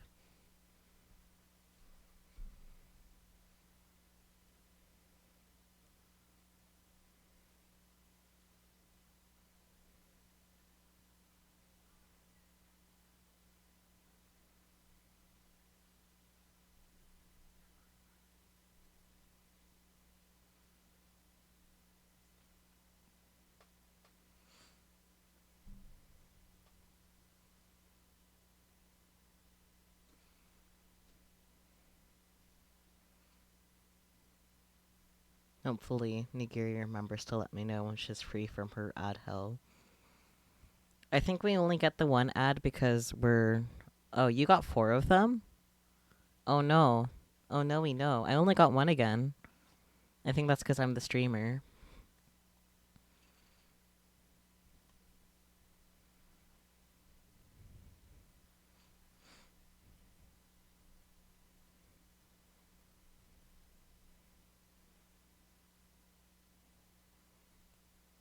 Ads go burr. Wow. I'll have to double check my settings. It could just be Twitch having a fucking moment.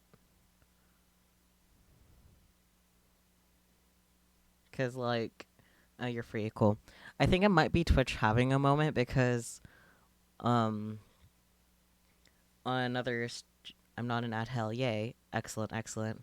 But yeah, another streamer I know, they have one of their subs, like just one of them in particular, getting ads even though they're subbed. So, yeah, I don't know. Twitch is having time. Anyways, Amelie pretended to put her hair into low ponytails. What color are her eyes? Red, and she wears a dress of white and black, with a red ribbon the same color as her eyes. Thank you, Amelie. Good night. See you in the morning. Aha! There's the defy your fate option. Are you here, Lilika? Silence followed. If I stay here, will I live to see tomorrow? More silence. She gulped. The flame by the side of her bed flickered wildly. Sophia laid back, shutting her eyes, but she felt as if someone was watching her, waiting and biding their time. Cold tendrils wrapped around her throat like a snake, cool like ice and getting tighter and tighter. She couldn't breathe. She couldn't even move. She opened her eyes, but no one was there. Sophia wasted no more time. She jumped to her feet and quickly shoved them back into her shoes and headed for the door. It opened without any resistance. Outside the room, the hallway was dark, lit only by a handful of candles and sconces. Sophia swallowed, then stepped out. The house was silent. Sophia took careful steps, but the floorboards still squeaked loudly beneath her. During the day, she hadn't even noticed it, but now, wrapped in darkness, it seemed as if those small sounds would wake whatever was sleeping within this house. Amelie? Lilika? She whispered, but heard no response. Upon being met with only more silence, her footsteps sped up. Far in the distance, she heard something shift, a slight sound, one that wouldn't normally be noticed. But for Sophia, it was enough to make her heart race. She sped to the end of the hall and stood at the bottom of the grand staircase. Above, her eyes honed in on two doors in particular, the master bedroom and the door to Amelie's room. Amelie. The choice was obvious. Sophia raced up the stairs and stood in front of the door to her pen pal's room. But as she went to knock, the door fell open. Amelie, are you in here? She received no reply. Sophia's head spun round. From somewhere deep in the dark, a gentle tune was being played skillfully. Her arms dropped to her side. The sound consumed her. Sophia drifted back out of Amelie's bedroom, chasing that dreamy song. Step, step, step. Through the darkness, all that mattered was that sound. She came to the end of the hallway. A single door stood in her way. A bookcase was pushed to the side. Without a second thought, she pulled it open. In the center of the room, surrounded by candles, Amelie sat. Her skirt fanned out around her. Spread out over the floor were piles of letters. Upon closer inspection, each was filled with words that had been crossed out, and signs with, "Yours, Mariam." Amelie. Amelie, are you awake? Her eyes were shut tight, yet her hands moved enough to play the sorrowful tune. Please, listen to me. Amelie, Lilika she isn't... I'm not what? You're going to leave her, aren't you? Sophia heard the door shut behind her. She backed up quickly and tried the handle, but it was stuck. Amelie's eyes finally opened. In place of her usual golden eyes was a glare of deep red. Amelie, snap out of it. Please, snap out of it. And you want to take her away? You want to take her away, rather. There was no and. I'm silly. Amelie, please. One by one, the candles blew out, and the two were plunged into darkness. Amelie's body slumped forward and crashed to the ground. It's nice to meet you, Sophia. I'm sure we're going to have a fun time living together. Since you'll be staying with us after all, right? Huh.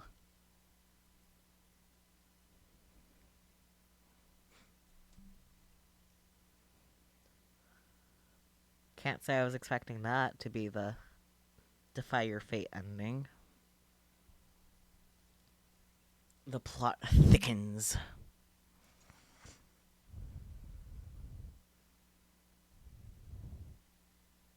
Oh. Malika's just vibrating, huh?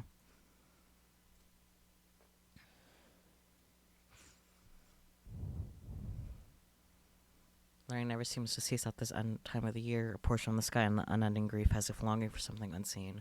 Thunder roared in the distance, enough so to make the young woman flinch, but not enough to make her waver. The woman sat beside a man with an imposing hair and a large beard. The man wheezed and coughed and kept hold of the newspaper in his hands. The front page read the following: The Great Plague of London, 7,000 deceased. The man frowned at the words. How utterly preposterous. What on earth are the physicians doing? The lady next to him coughed into her handkerchief. When she pulled it away from her mouth, it was stained red with blood. I'm sure they're trying their best, my dear. Their best is going to kill everyone. Forget this rubbish. Amelie is still well, and finally of age to marry. We'll arrange for a suitor before she becomes sick. If we send her out there, then she will certainly grow sick. She should stay here, locked in her room until it's safe to leave. No man will want a woman who has spent her only good years locked in her bedroom. But she'll be safe. The lady held her cheek, which quickly reddened after the impact. The Lord glared at her behind his bushy eyebrows. You would do well to remember who she belongs to, who you belong to. The lady blinked, trying desperately to stop her eyes from welling up. Lilica, please come here. Her voice carried through the otherwise empty home. Time seemed to pause for a few moments before a woman with blonde hair, cascading behind her, entered the room. She wore the dress of a maidservant, and a neutral expression that wavered just so after seeing the mark left by the Lord's hand. She stepped forward, crossing the tiled floor with slow steps that seemed to match the pace of the thunder that roared outside. Dog. Did my thing stop working again? I think it did. It did. I'm not gonna bother to fix it again. You'll just have to deal with the cute blinking. The lady nodded to the maid nodded back to the lady. The moon reflected from the metal object in the maid's hand as she swung it down to the Lord's throat. Okay, I was not expecting him to get murdered so fast. Jesus. Lol dog, indeed. He's just being a brat. He let out a gargled scream. Blood spluttered out from his mouth, and he tried to speak, tried to yell, but it was too late. He fell forward onto the floor, and the tiles darkened into a crimson red. He squirmed and crawled, searching for something that no one would ever know, before he fell still only a few minutes later. The lady stared at the scene. Her heart raced, and a laugh escaped her lips. Finally. Finally. You'll never hurt Amelie. I hope you rot in hell. The maid wiped the knife against a small white hand towel. The stains would never be fully removed. My lady, I will deal with the body. I will help you. He is too much for you to carry alone. But my lady, you are sick. I too am sick. And I will get no better sitting there. The two grabbed him by an arm each and dragged him towards the stairwell. Leaving a trail of blood in their wake. No other words passed from their lips as they executed their task. They reached the end of the hall and began the ascent to the first floor. The Lord's head hit against each step with a soft thunk. Thunk, thunk, thunk. The house was silent in all other regards. Two doors sat next to each other. Both were shut tight. As the two women reached the top of the stairwell, the maid pushed open the door to the master bedroom and entered. The room was spacious and clean, with fresh bedding left by the maid just the same morning. On the wall above the bed, a newly painted family picture. The two struggled and finally lifted the man onto the bed. His face was struck in a terrified expression, and his clothes were ruined. You will protect Amelie, right? I'll do anything you desire. Then let us begin. Lightning struck somewhere in the distance, lighting up the otherwise darkened room and showing many things that should have been left unseen.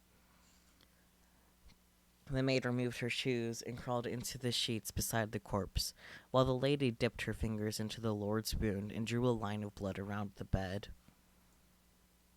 She spoke softly to no one in particular, chanting words that should never be chanted. When she was done, she stepped over the threshold and approached the maid. Never let anyone hurt her. Protect her no matter what. I will, my lady. Thank you, Lilika. You'll never truly understand how much your actions mean to me. The lady leant forward and left a soft kiss against the maid's lips. It was brief and gentle, and something the two had wished to share for longer than either would admit. As the lady pulled away, the maid drew her knife, still smudged with blood, and brought it to her veins. Goodbye, Lilika. Goodbye, my lady. The maid bled out slowly, painfully slowly. The lady gasped for air and clawed at her neck. Everything in the manor became still.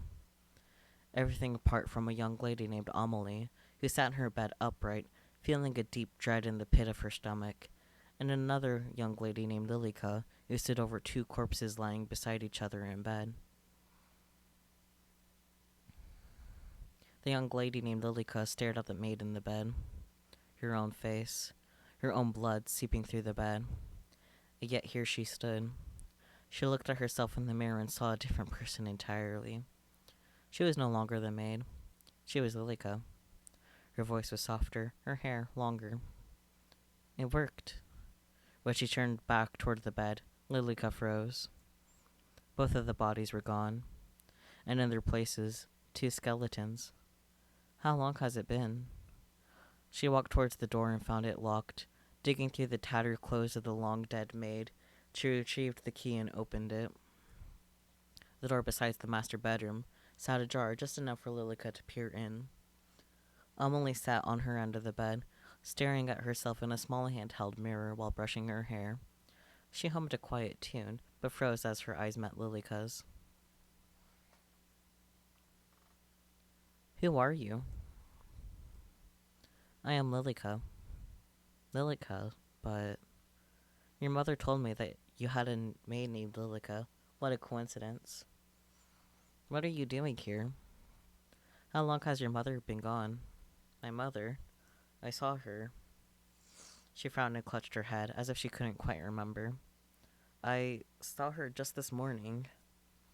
I see. Your parents have left to be cured of the plague. They have asked me to stay here with you while until they can return. Really? A cure truly exists? That's right. So until then, how about we be friends? Amelie's face lit up, and their eternal friendship began. Hang on. I will be back in just a moment. Please be patient.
I forgot to unmute because I'm a fucking idiot. Fuck.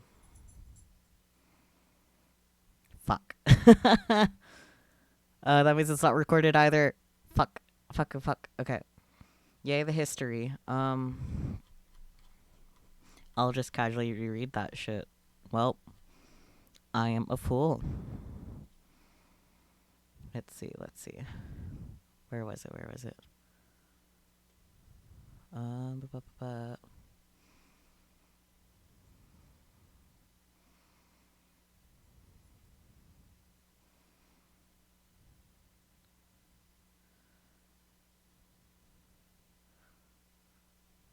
Right, there it is. How many years has passed since that day? Neither could tell. Time seemed to stand still within that manor, on in a field in the middle of nowhere. And that's the way Lilica wished it to stay. Lilica, a letter has arrived. What? Her blood ran cold as Amelie stared at the envelope in her hands. When was the last time you had a letter? How exciting. Perhaps it's mother, writing that she'll return soon? Perhaps so. Oh. Oh? It seems to be addressed to someone else entirely. Perhaps it was brought here by mistake. Then we had best send it back. Give it to me and I'll have it returned.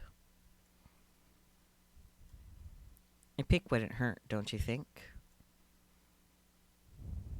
Lilica watched as the first crack formed in her fragile world. I'll dispose of it immediately. Give it to me. But it was too late. The letter inside had already been let loose, and Amelie's eyes had already taken in the words left for someone else. Sophia.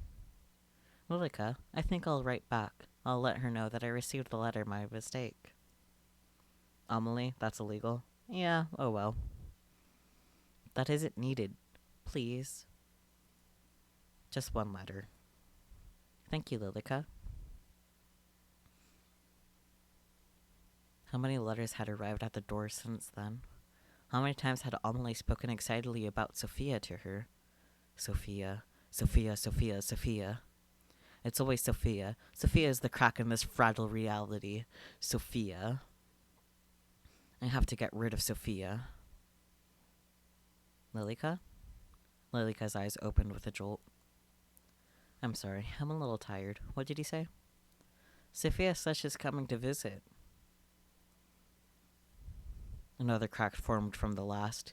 It sprawled across reality, threatening to shatter at any moment. Amelie, I don't think that's a good idea. The plague. She says that it's safe enough to travel now in her letter. Perhaps mother and father will return soon. Lilica forced a smile. But we don't need anyone else here. We have each other. Of course, you're my dear friend, Lilica. But Sophia and I have been writing to each other for... She shook her head as if chasing off the beginnings of a headache. For a long time, anyway. I'm excited to finally meet her. Would you be excited with me, too? We can all be friends. Right, friends. I'm sure we'll all be the best of friends. For an amount of time that was neither Lilica or Amelie could truly comprehend, the house was suddenly buzzing with life. Amelie's footsteps were light, and her days filled with excitement as she awaited the arrival of Sophia. And finally, to Lilica's dismay, the day came.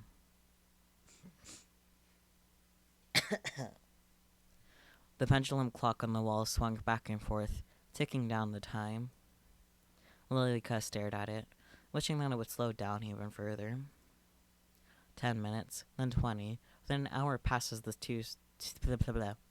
the two stood by the door, waiting for a knock. She seems to be late. Perhaps she's not coming after all, Amelie. There is no need to make such a sullen face. Mayhaps this is for the best. She wrote that she would be here, so I shall wait. With her face hidden from Amelie, Lilica scowled. Vanitas, that's what this reminds me of. The story is super different, but it gives the same vibes as how Chloe's Monoman created a mini reality frozen in time. Monoman. Blah, blah, blah, blah. I know what you mean. But yeah, I guess that's kind of similar, huh?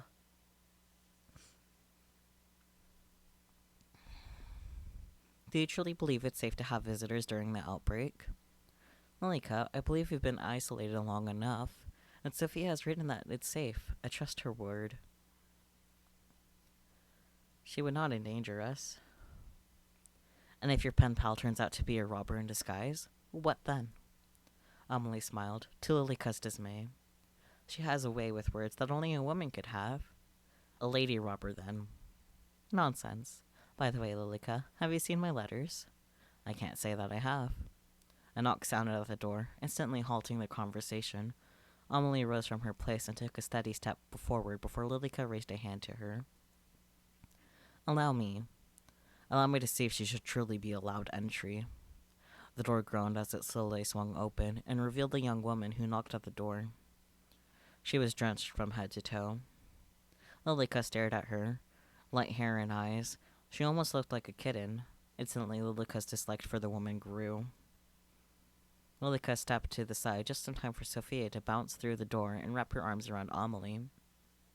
Her blood boiled. She watched as the clothes she'd carefully handmade become drenched by someone unworthy, someone who didn't deserve to even look at Amelie. Amelie. Sophia. Amelie's arms wrapped around Sophia in return, and Lilika turned away. My, you're completely drenched. Did you forget your umbrella, perchance? Or perhaps her umbrella got carried away by the wind. With a cool anger written over her features, Lilika shut the door. I didn't even think to bring an umbrella. The forecast said sunny all day. My fault for believing it, I guess.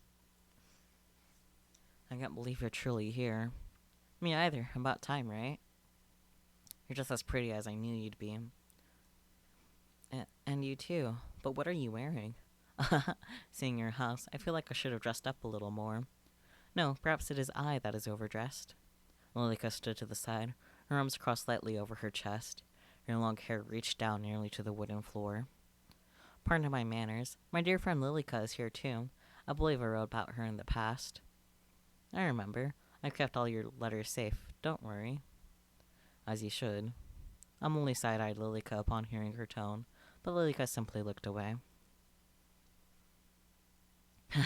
Sorry, but is there any chance you have a towel? Of course, my apologies. I would usually have someone here to attend to us, but everyone's been sent home. Only the three of us remain. Let me fetch you a towel. Amelie disappeared down the hallway, leaving Lilika alone with Sophia. This really is a manor. When she told me about her house, I almost didn't believe it. Has anyone told you it's rude to poke around someone else's house? Sophia walked straight past Lilika without even a notion of responding. Hello? You can't see me?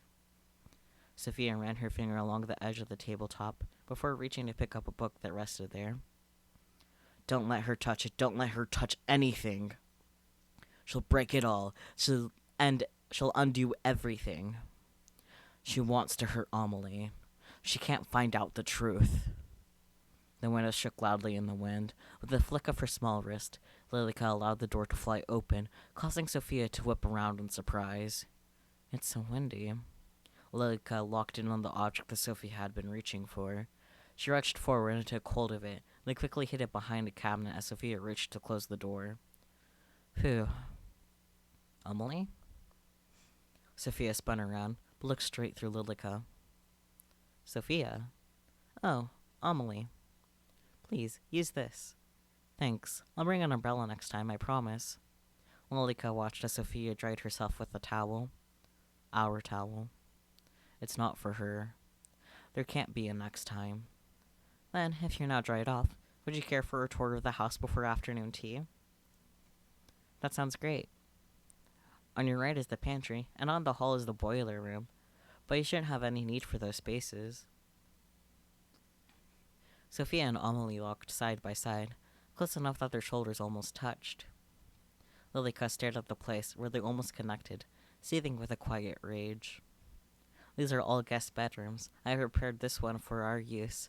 If you find anything not to your standards, you can let myself or Lilika know. Amelie, I have a strong feeling your standards are much higher than mine. I've never even been in a house that looks like this. No? Is your home not similar? Well, it's a lot smaller. There's no shame in that. You own your own property, yes? Yes, I recently bought it. With your husband? What? No, of course not. I'm not married. Shut up. Your father allowed you to buy property on your own? Amelie, you speak just like how you write. I'm so surprised. Your voice disgusts me. And you speak so... Blah, blah, blah. And you speak quite casually. People usually say that about me. Being here, around you, makes me want to be more formal. What need is there a formality between friends? That's true, too. Your words are poisoning, Amelie. Ahem. This is the morning room, and the next door is the dining room. We'll be having afternoon tea in the sitting room here. So many rooms. Upstairs is my bedroom and the master bedroom. I must ask that you don't enter the master bedroom, as it belongs to my parents, who are currently away. Of course, I won't go poking around anyway. Lies. You're lying. All this walking has made me parched. Shall we take afternoon tea now?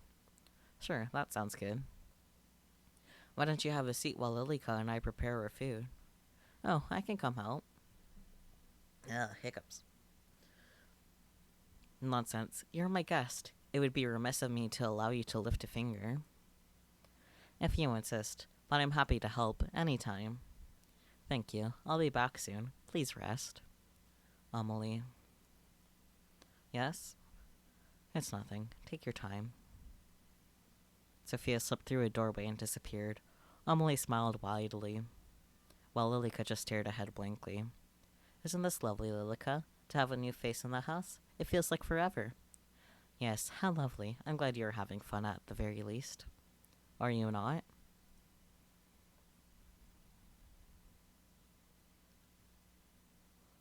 Sever her fate?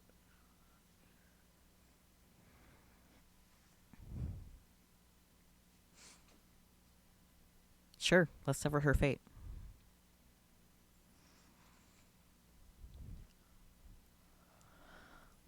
Most everyone works together, Amelie. I see. Are you jealous where I know, my dear friend? Of course our friendship means just as much to me. I value you greatly. Just as much? Indeed. Come along, Lilica. Let us prepare tea. Amelie, I have something to say to you. You're my very best friend. Did you know that? I feel the same towards you, Lilica. And as such, I feel the need to be truthful with you. You appreciate the truth, don't you? Of course, I trust your judgment very much. Is something the matter? Ooh. Ooh, ooh. Okay, okay. Seems like it's pull time. Ooh, boy, indeed. Pull time, pull time.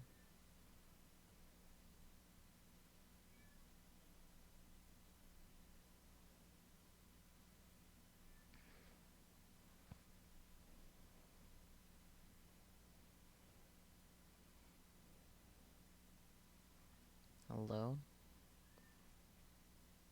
iPad was having a moment.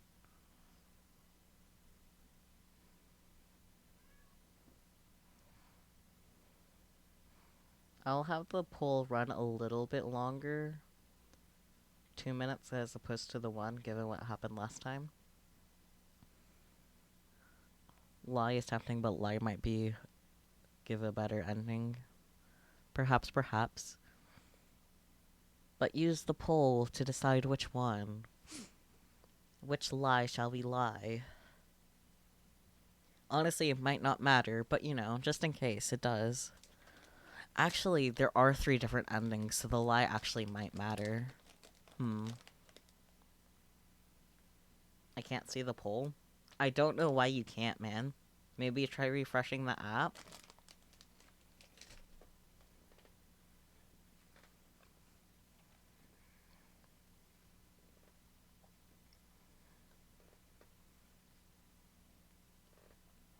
You can just tell me in chat which one. 1, 2, or 3.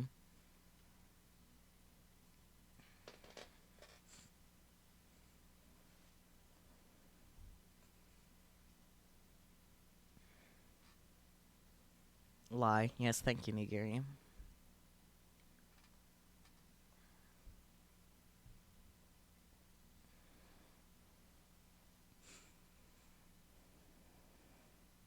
Refreshing the app did the trick. I see, I see. So were you able to vote?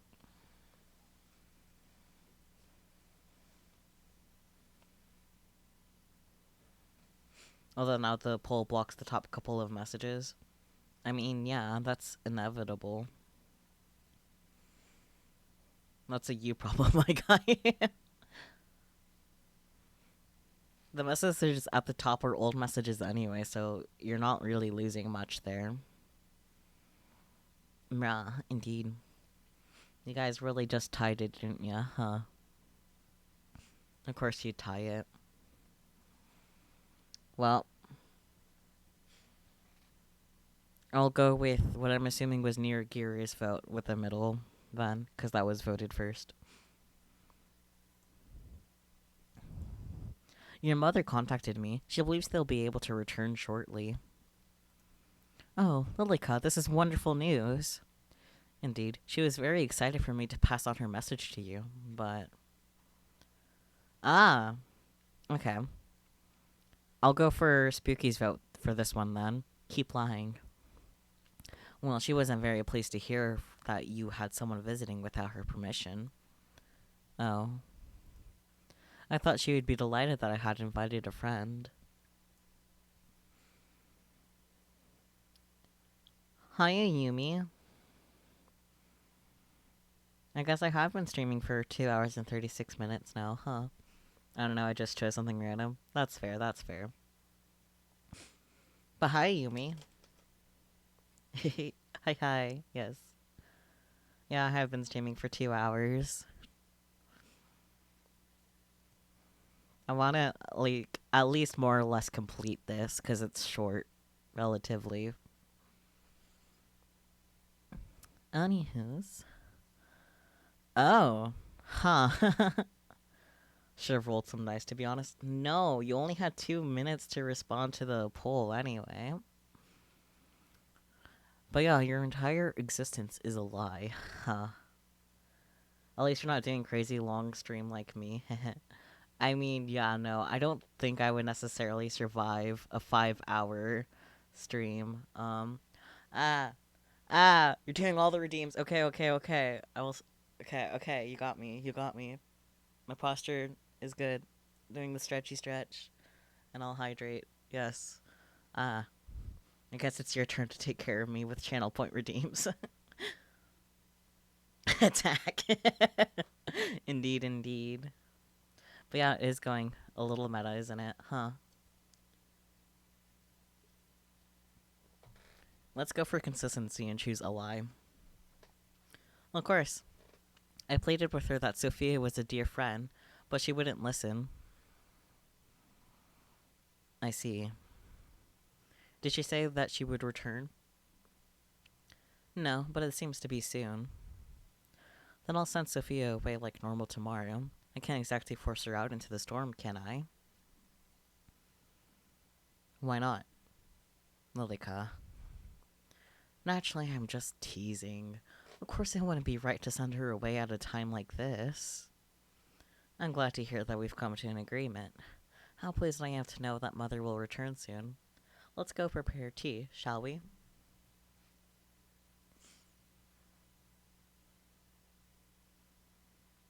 Did you finish baking yesterday?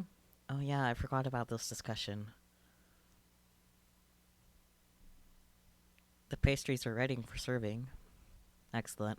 I'll fetch the tea then. Allow me. A lady of your standing shouldn't be doing such a menial task, should she? Don't be absurd. Even Sophia herself seems to be fine in the kitchen. Did you hear how she jumped to help?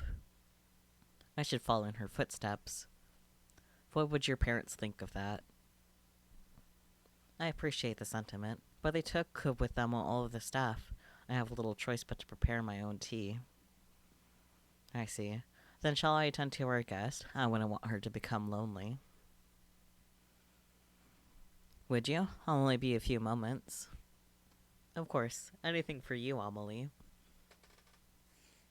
It'll be a good chance for you to become friends, too. I'm sure it will be. Lilica's smile at that moment seemed to hide behind it an intent much deeper than Amelie realized. The walls had eyes. Eyes that tracked Lilica's every move. I can't say I expected actual eyes to appear on screen, but here we are anyway. They followed her as she made careful, deliberate steps toward the sitting room. Indeed. They stared, their eyes bulging, judging. They had no mouths in which to scream, but Lilica could still hear their words. We all sacrificed ourselves for you. Hope, our only hope. Amelie, protect Amelie. Prove your worth, prove your love. Amelie, Amelie, Amelie. Under her feet, shattered glass pierced through her shoes, cutting her feet. She could feel the blood ooze out, pooling. It was warm, comforting. She looked up to find where the glass had come from. Then she noticed the cracks once again. Along every wall, every floorboard, even through the air. The world was fragmented. It was already broken. Did the game just shoehorn a freaking I have no mouth and must scream name drop? Perhaps. Judges you. Thank you, Nigiri. The world was fragmented. It was already broken. Not beyond repair. That's not, my lady. I will fix this still. You can rest, please. Rest. I'll take care of everything. Anything and everything for you. She blinked. It's 11:11. Make a wish. Aw, cute little laugh. No. uh. I was not expecting a compliment.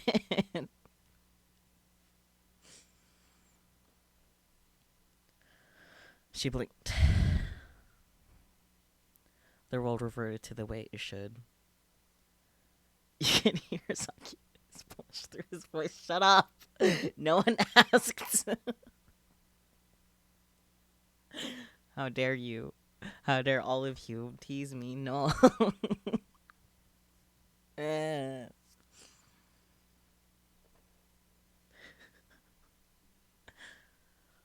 The glass that lined the floor, gone. The eyes that followed from the walls, gone. And the cracks that had begun to wrap themselves around Lilica's ankles had disappeared, too. Tease? Ah! Hi, Bouquet. Thank you for following me earlier, by the way. What is going on? We're playing a visual novel that's apparently horror, but I only started playing it because it's gay. Yay. But also, Ayumi gave me a compliment that I was not expecting, and I am embarrassed.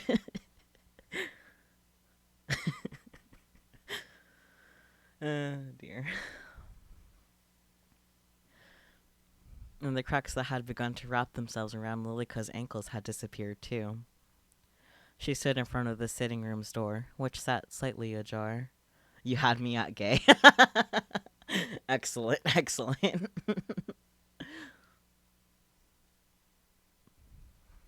Inside, Lilica could see Sophia staring out of the large window.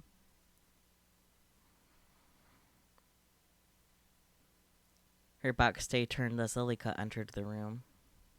Of course, it wouldn't have been possible for Sophia to turn and look at her, but Lilica still found herself taking careful, quiet steps. The window shook past the dark, thick curtains.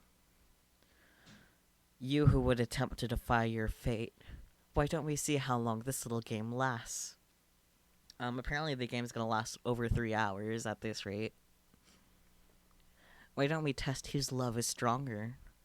I swear, my love is unwavering. My infatuation, my yearning, my desire. You can never even wish to match it. Lilica pulled out a chair roughly, dragging the legs across the floor. Yet you dare to challenge me? You dare to test my love? Amelie, was that you? Amelie? Sophia took careful steps toward the chair, resting her hand against it. Or Lilica.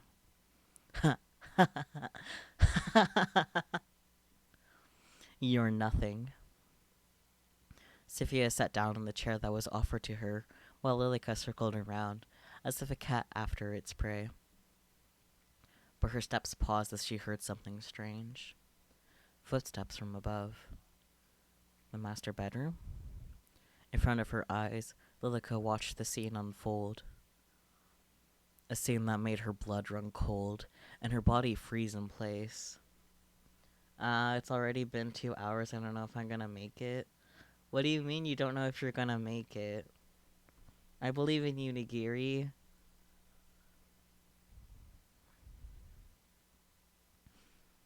My lady. The lady of the house stood beside Lilica. Where before the two had stood eye to eye, now the lady stood taller than Lilica by at least a head. My lady, what are you doing here? The lady removed her shoes and stepped onto the table. Did you come to punish me? Are you angry? I promise I'll remove the plague that has entered our home. I swear it upon my undying love. The lady did not respond. Instead, she reached up and took hold of the noose. The rope wrapped around her neck, exactly where the necklace that the maid had gifted the lady should have rested. No one's gonna judge you if you take a nap, Nigiri. I took one a bit ago. Goodness. Join me. Her eyes locked onto Sophia's. Her hand was outstretched, waiting to be taken. It's almost my bedtime. I didn't realize you had a bedtime at all, Nigiri. Why won't you look at me, my lady? Are you truly so angry? Angry enough to despise me? For but a moment, as Sophia's outstretched hand came closer and closer, the lady's eyes turned slowly towards Lilica. We both know that's a lie.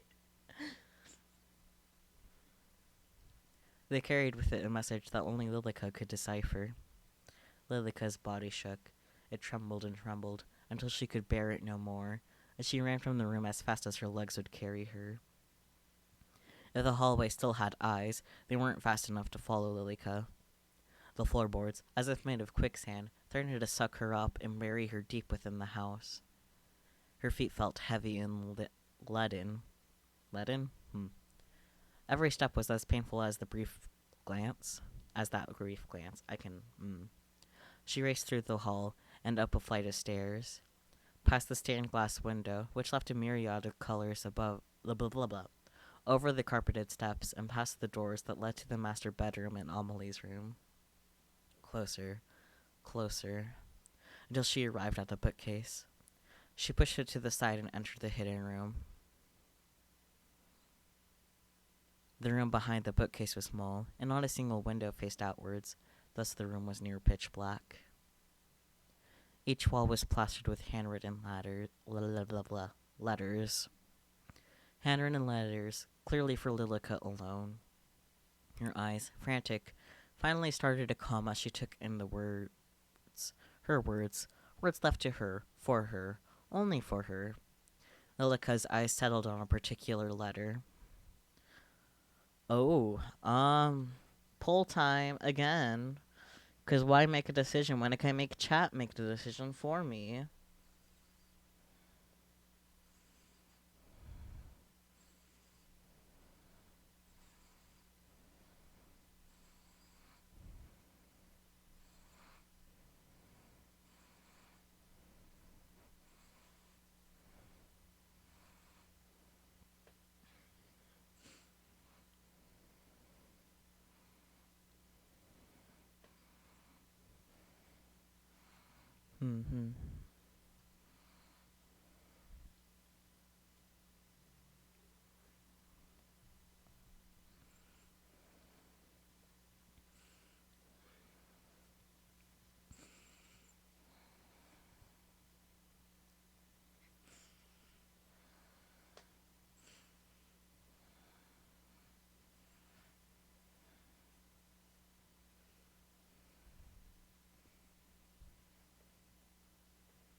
I hope you guys don't leave the poll tied. That would be mildly upsetting. What to choose? Up to you guys. I believe in you.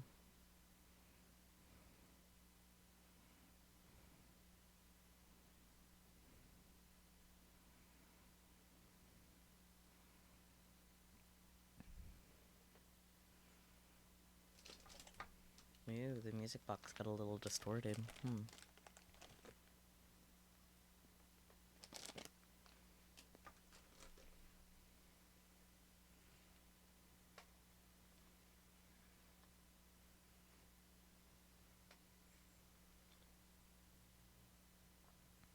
Music box? Yes, music box.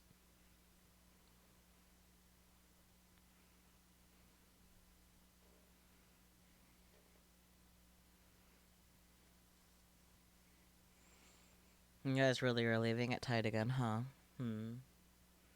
I don't hear a music box. What?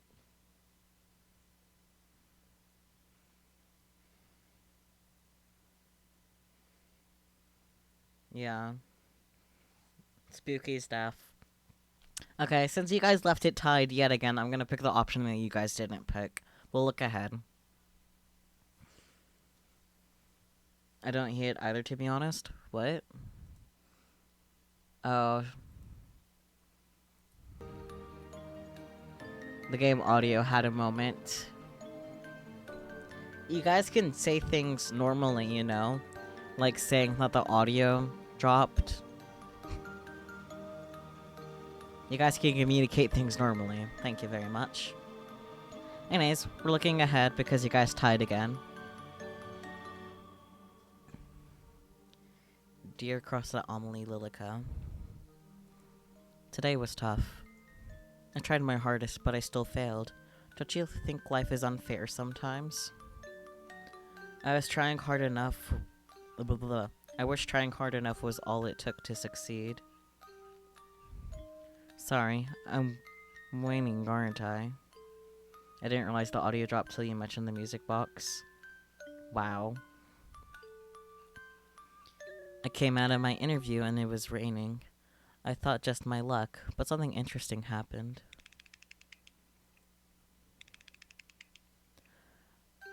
A rainbow in the distance peeked out from behind the gray clouds. I'm not used to novels having soundtracks, you know? Visual novels have soundtracks. It's not a novel. Stop acting like it's a book. You're not funny. It reminded me of you, and then I felt a little better. I hope we can meet again soon.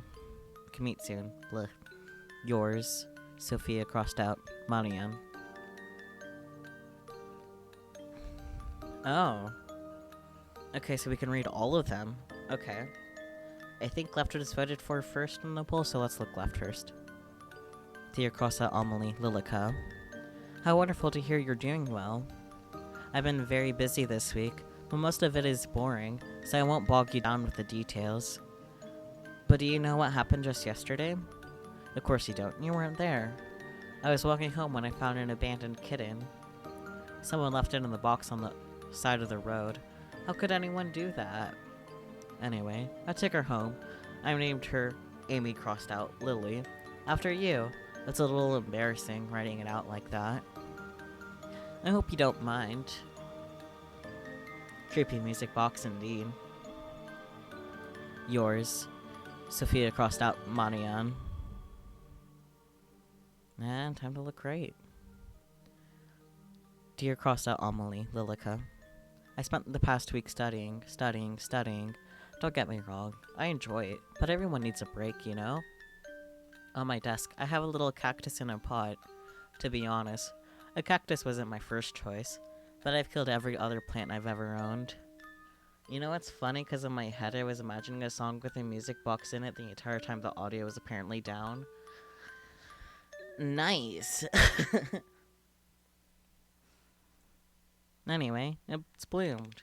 There's one beautiful flower coming out of it. I couldn't be happier. So that makes studying easier. I think your environment makes a big difference. How about you? Do you have any plants? I'm looking forward to hearing about it next time. I forgot the name. Some kind of Vocaloid song, I think. Okay. Yours, Sophia crossed out, Marianne. She ripped the letter from the wall and clutched it to her chest, collapsing to her knees. She couldn't hate me. She couldn't. She adores me, like I adore her. She entrusted her everything to me. Everything. her everything, Amelie. The letter dropped from her fingers that were neither cold nor warm. You want me to get rid of that disease, don't you? You won't accept me until I protect Amelie, is that right, my lady? I'd do anything you asked, so if that's all I have to do, then I'll do it. I'll keep Amelie safe, forever. Lilica stood from the ground and dusted off her skirt. Her face that had previously contorted in distress had finally calmed, and a smile gently crept onto her face. I love you, my lady, and for you, I will love Amelie too.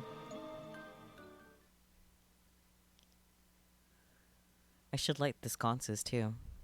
Where did I put those matches? Right here. Oh, you gave me a fright, Lilica. Where have you been? Preparing the guest room for your dear friend, of course. How kind. Sophia is just preparing for her bath at the present. I'm going to retrieve a towel for her from the linen closet. Amelie, I think it's best you send her home, post-haste. What? Why would I do that? For all you know, she brings with her the plague. Sophia says it's now safe to travel. You say Mother is returning soon. It should be perfectly fine, don't you think? And what if she lies? She wouldn't do that. Sophia is a kind and good-natured person. She would not bring any danger to us. Did you know that Sophia attends the local university? And she lives by herself, with no husband. She says that if I wanted, I could also study. Study? Study. She wants to leave? Leave the house? No, she can't leave. She can't go anywhere. She belongs here. She was entrusted to me. The lady of the house should not study, Amelie. You must stay inside the house and await your parents. But I'm sure Mother would want the best for me. Perhaps while I await her, I could go to inspect Sophia's school, Amelie. You must stay inside and await your parents' return. But don't you trust me? Have I ever tried to lead you astray? No, Lilica.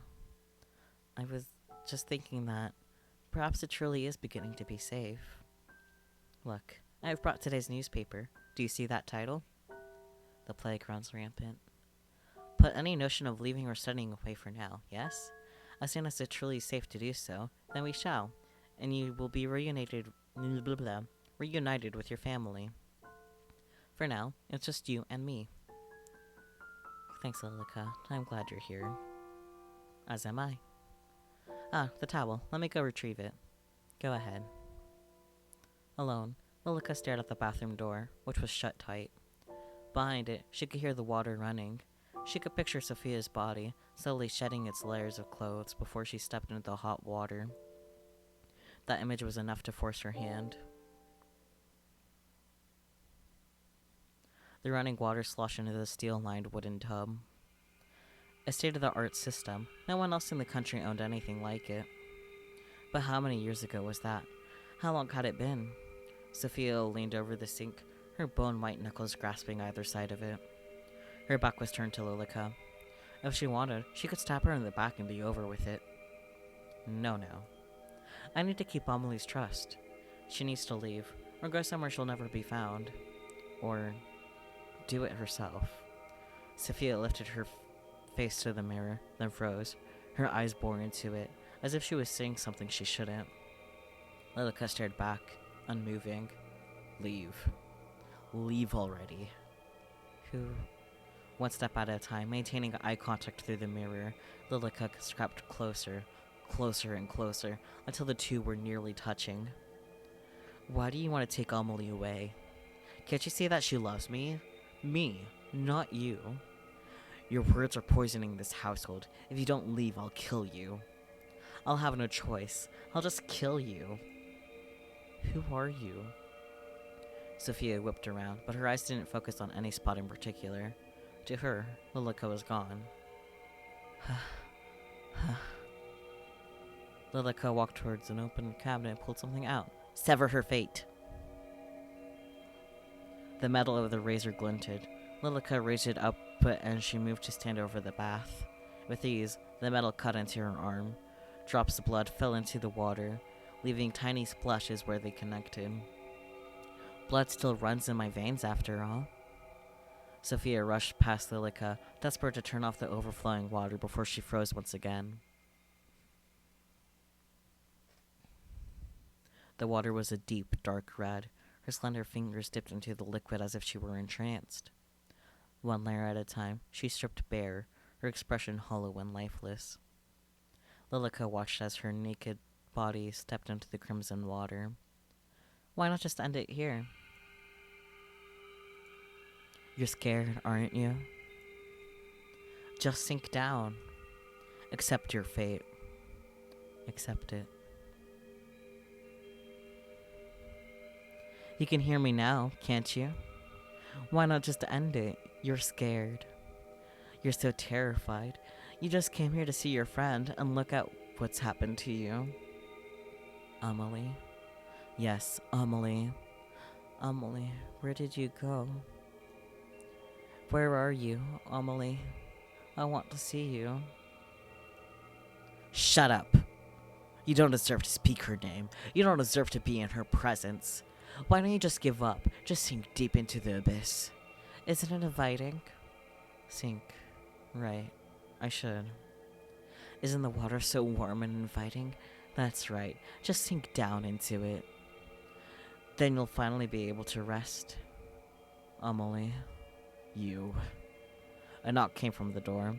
Lilica's widened eyes went from the door to the young woman in the bath, then back again. Excuse me, I'm coming in. Lilica ducked behind the folding screen just in time to hear the door open. Sophia, I knocked but I didn't hear a reply. I brought you a towel. Ah. She didn't wait any longer. As Amelie stepped into the room to set down the towel, Lilica quietly dashed out into the hall. Ad? Oof. Okay. I can wait some moments. We can wait. We can wait for the ad to go bye-bye.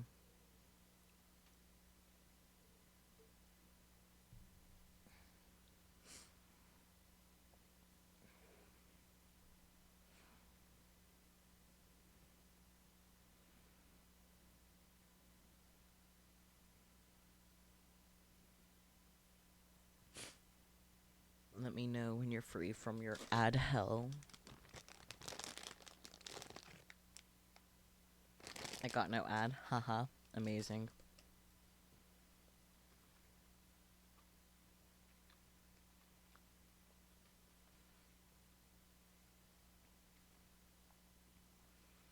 I'm mad free. I don't know about Spooky.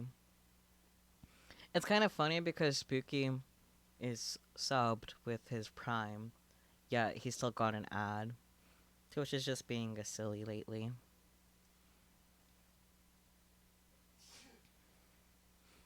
As soon as Spooky is free from his ad hell, we can continue.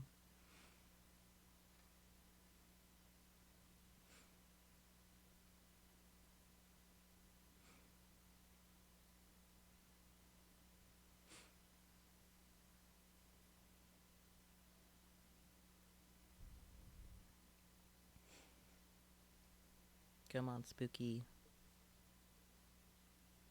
4 fucking ads. Twitch better pay you well for that BS. Ha ha ha.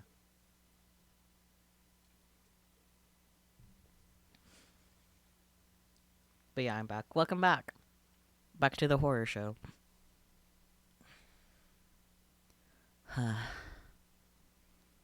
Before Lilica had a chance to even catch her breath, the bathroom door opened once again, and Amelie stepped out with flushed cheeks. Did you tell her that she must depart? No, Is something the matter? Are you feeling unwell? Your face is bright red. Sophia will stay until she decides to leave. No, she must leave now, tonight, no longer. As you wish. I'm sorry, Lilica, but welcome to the shit show. Hell yeah. I believe it's only fair after she traveled so far, and she is my friend. That woman, that siren, look at what she does to our Amelie. I'll finish prepping the guest room. Let me come help, Sophia. When you're done in there, you can come to your room. From the other side of the door, Sophia's voice came in return. Okay, thanks, Amelie. The guest bedroom was freshly cleaned, with a new linen on the bed and a lit lantern beside it. Fortunately, Lilica had prepared the room well in advance. You did a fine job of preparing the room so far. Thank you, Lilica. Anything for you. I was thinking, tomorrow, if the rain has cleared up, we should open the greenhouse again and have morning tea there. It's been so long since we last used it. By now, a few dozen cracks blah blah blah.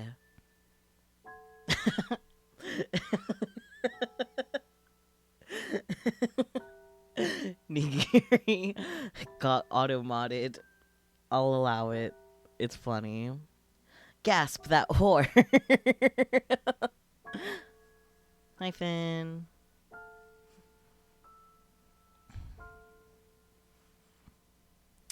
By now, a dozen cracks stemmed from a dozen other cracks, filling the entirety of Lilica's world. At any moment, even a breeze would make everything collapse. Didn't we already speak of this? You cannot leave the house. But surely the greenhouse would be safe. No one else uses it, and it's only a few steps from the back door. It is unsafe, you know this. What's gotten into you? Ah, head pats! Yeah, I know you didn't even spell it all the way. Automod is stern about the misogyny. But yes, yay, thank you for the head pats, Fumichu, and also welcome to the stream. Yay. What was supposed to be a cute gay visual novel is apparently a horror visual novel. Because that is my life.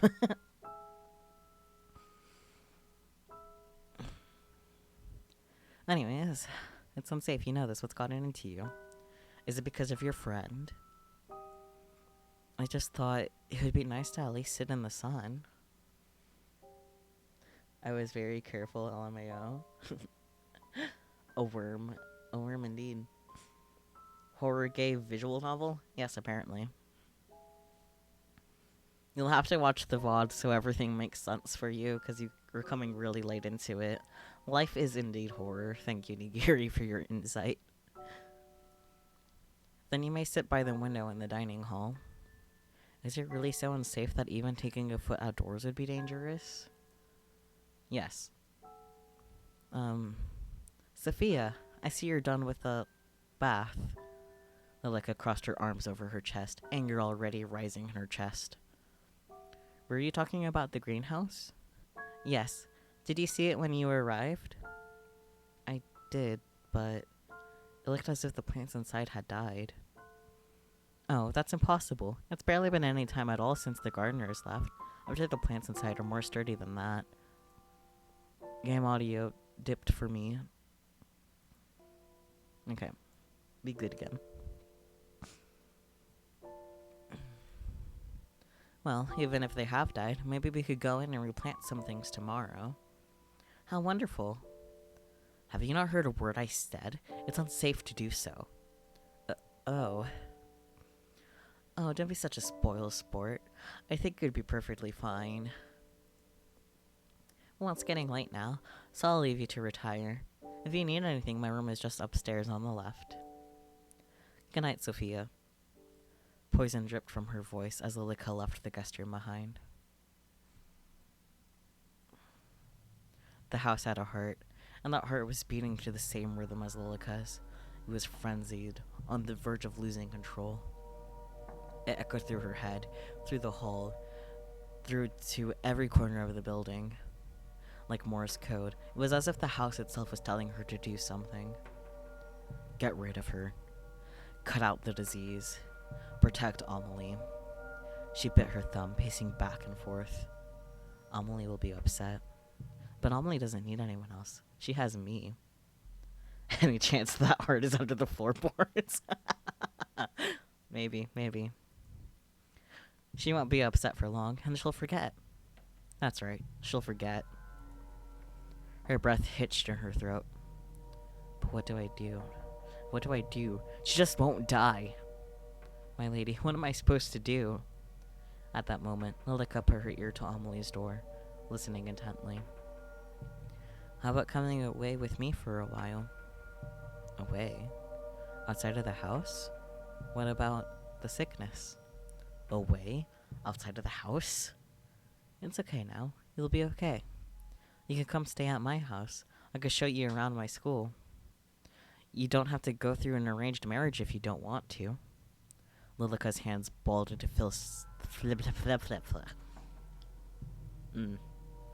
Lilica's hands balled into fists at her side.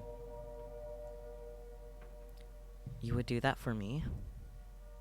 You're my dearest friend, and I actually... You think you could take her away from me? Lilica's balled fist slammed against the door. Each one set a pain shooting up her arm, all the way up to her shoulder. Inside, the voices went quiet. Destroy her fate? Hell yeah, that's fun, right? She doesn't belong to you. Lilica? Finally, Lilica snapped out of her daze. At some point, Amelie had left the guest bedroom and was standing a short distance away from her, looking worried. Instantly, she took a deep breath and composed herself.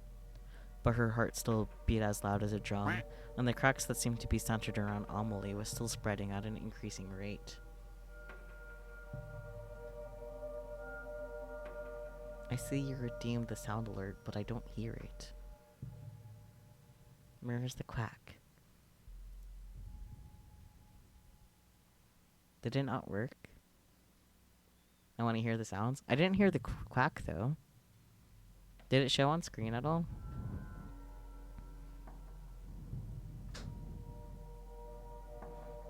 If the quack never pops through, I'll refund your points. It quacked as you were reading and I wheezed so hard. It's subtle. I didn't hear it at all. I generally did not hear the quack at all.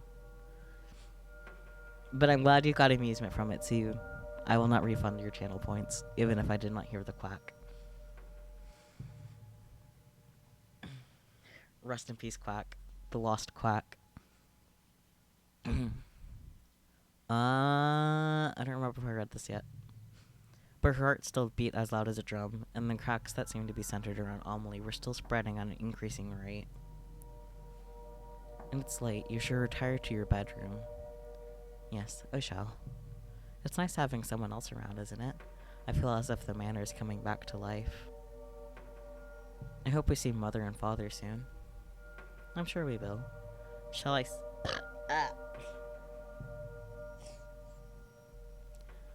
Shall I see you to bed? Yes, please. The hallway was darkened, with only a few sconces and candles lit along the way. And Lilica relished in it. On a night like this, long ago in the past, she had sealed her fate, along with Amelie's. And tonight, she would seal the fate of yet another person. The two rose up on the grand staircase side by side. Moonlight drifted in through the stained glass window. You know what? I think I realized why I didn't hear the quack. Because the audio did a goof. Because I wasn't hearing the game audio. That's nice. The two rose up on the grand staircase, side by side. Moonlight drifted in through the stained glass window. If it makes you feel better, that means the quack will definitely be in the video anyway. This seemed to be the only place free from those cracks. If she squinted, she could almost see it, almost hear it. That head, hitting each step with a loud thunk. Those eyes would never open again to look upon a woman with scorn. That hand would never be raised to leave a mark on pristine skin. The sound filled her with joy. And the thought of repeating that fateful night, I did not mean to right-click. Empty, always. I don't like that it says that. And the thought of repeating that fateful night left her footsteps light with excitement. Lilica, may I ask you a question? Certainly. Have you ever heard of a woman loving another woman as a woman would love a man? Where did you hear about such a thing? Nowhere in particular. It was just a thought that came into my mind.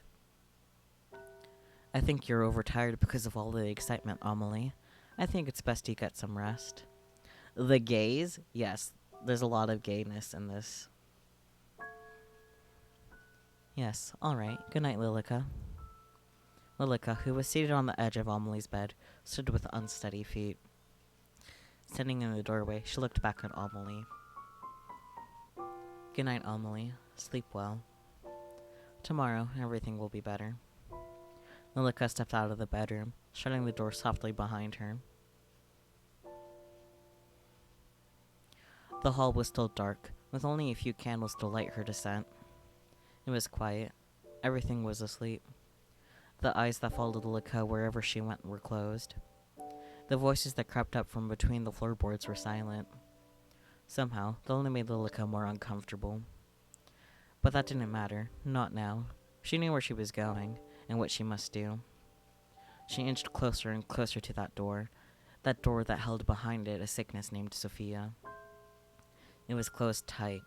Lilica raised her hand, almost as if to knock, but instead pushed it open and entered. Just as the hallway was dark, so was the guest bedroom. The lantern had been blown out only a short while ago. No sound came from the bed. All was still. Lilica crept closer, closer and closer, until she stood over the bed, like a shadow.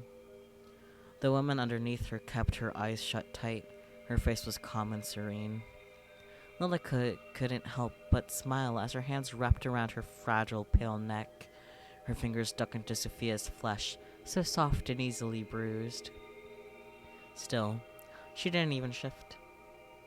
I do like the art style. Yeah, the art style is nice.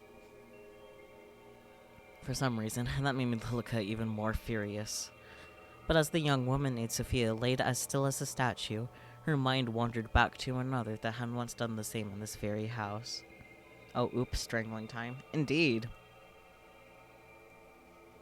A young woman who had left Amelie in Lilica's care, who had only wanted the best for her daughter, had only wanted for her to be happy. The problem is she'll leave. That's the problem, isn't it, my lady? The cold fingers slowly unwound from Sophia's throat. Thou shalt leave and take Amelie away. But if she stays, then won't Amelie be happy? She'll be so happy. Always. Forever. And then, maybe, you can. Lilica withdrew from the room in a rush, her feet carrying her faster than they ever had before. Through the hall, up the stairs, and into Amelie's bedroom once again. The bed was warm and inviting. Lilica enveloped herself in that heat, wrapping her arms around Amelie tightly. Soft. Lilica? Do you want Sophia to stay here forever? What?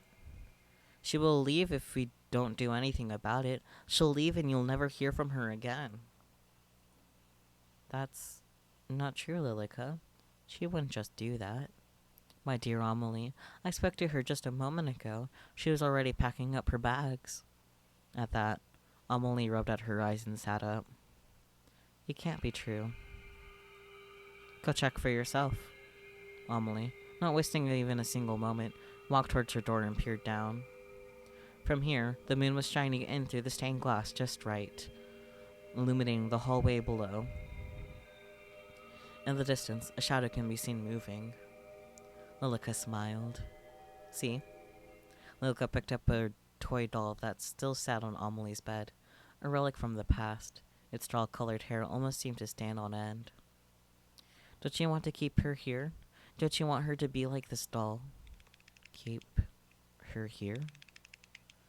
Right. Your own special doll who will never leave you. Don't worry, I'll make it happen, just for you. I'll make sure you're happy forever. Go down the hall, to my room, behind the bookcase. Wait for me. Amelie's eyes had glazed over, as if she wasn't truly there. She stood from the bed and picked up a small black case that rested on her nightstand before leaving the room. It wasn't long afterwards that Lilica followed in her steps, just in time to see Sophia ascending the staircase. She walked straight past Lilica, who was smiling happily, and approached Amelie's door. As she knocked, the door fell open with a groan. Amelie, are you in here? Amelie is waiting for you. From somewhere hidden in the darkness, a fragile melody filled the air. Almost instantly, Sophia turned towards the sound and began to follow. Lilica sped up enough to walk beside her. Isn't this great? You like Amelie, don't you? Don't you want to make her happy? She would be ecstatic for you to stay forever. So why don't we help her to be happy forever? She offered no answer. They entered the room together.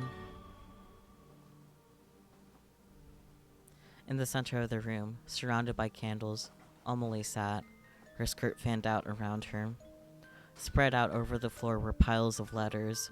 Upon closer inspection, each was filled with words that had been crossed out and signed with yours, Marianne.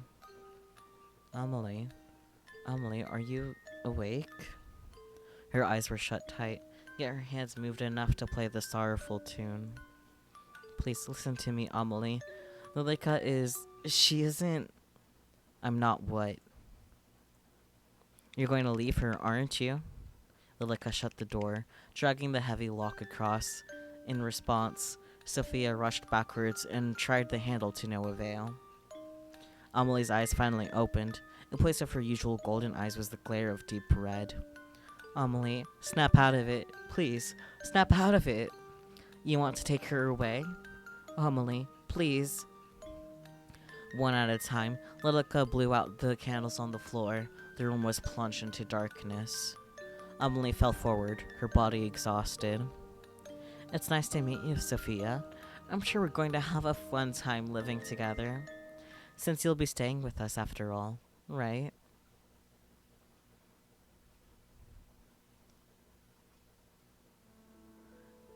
Lilica, could you pass the sugar? Of course, Amelie. With a smile, Lilica pushed the sugar across the table towards Amelie. She picked up the teaspoon and dropped a single cube of sugar into her tea. Would you like one, Lilica? No, thank you. Just being around you makes my tea sweet enough. And you, Sophia? You're awfully quiet today. I'll just give you one.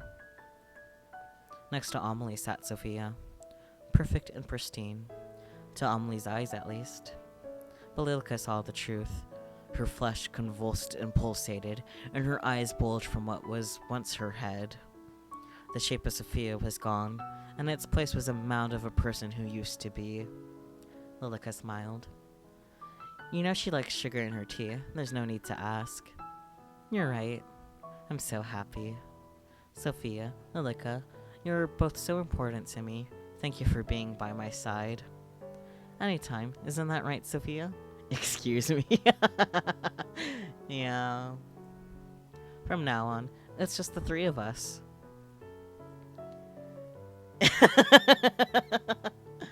Okay, we got the 3 out of 3. Good.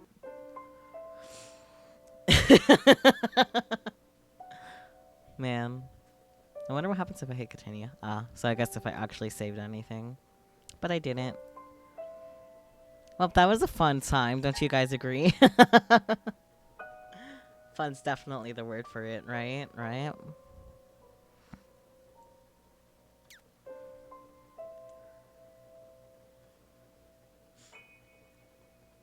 Well, I hope you guys enjoyed stream. I'm sure I'll have plenty of fun editing this video. Lilica, what the fuck? Fun is a choice of word. Yes, it is. It is my choice of word. Do you not agree? Do you not think it wasn't fun? I think I said that slightly wrong, but that's okay.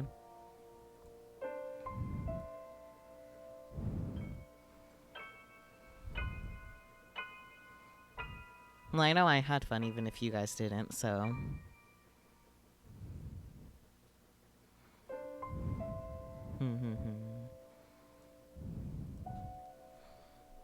So fun. Oh yeah, the most fun, right? I'm glad we're all having fun together.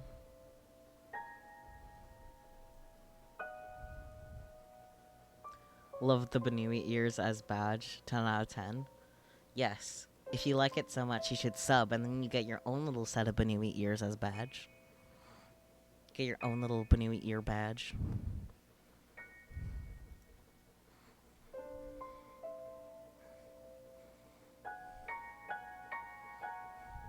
But anyways, I know we could definitely technically get the other two endings, but I'm not really feeling it, to be honest.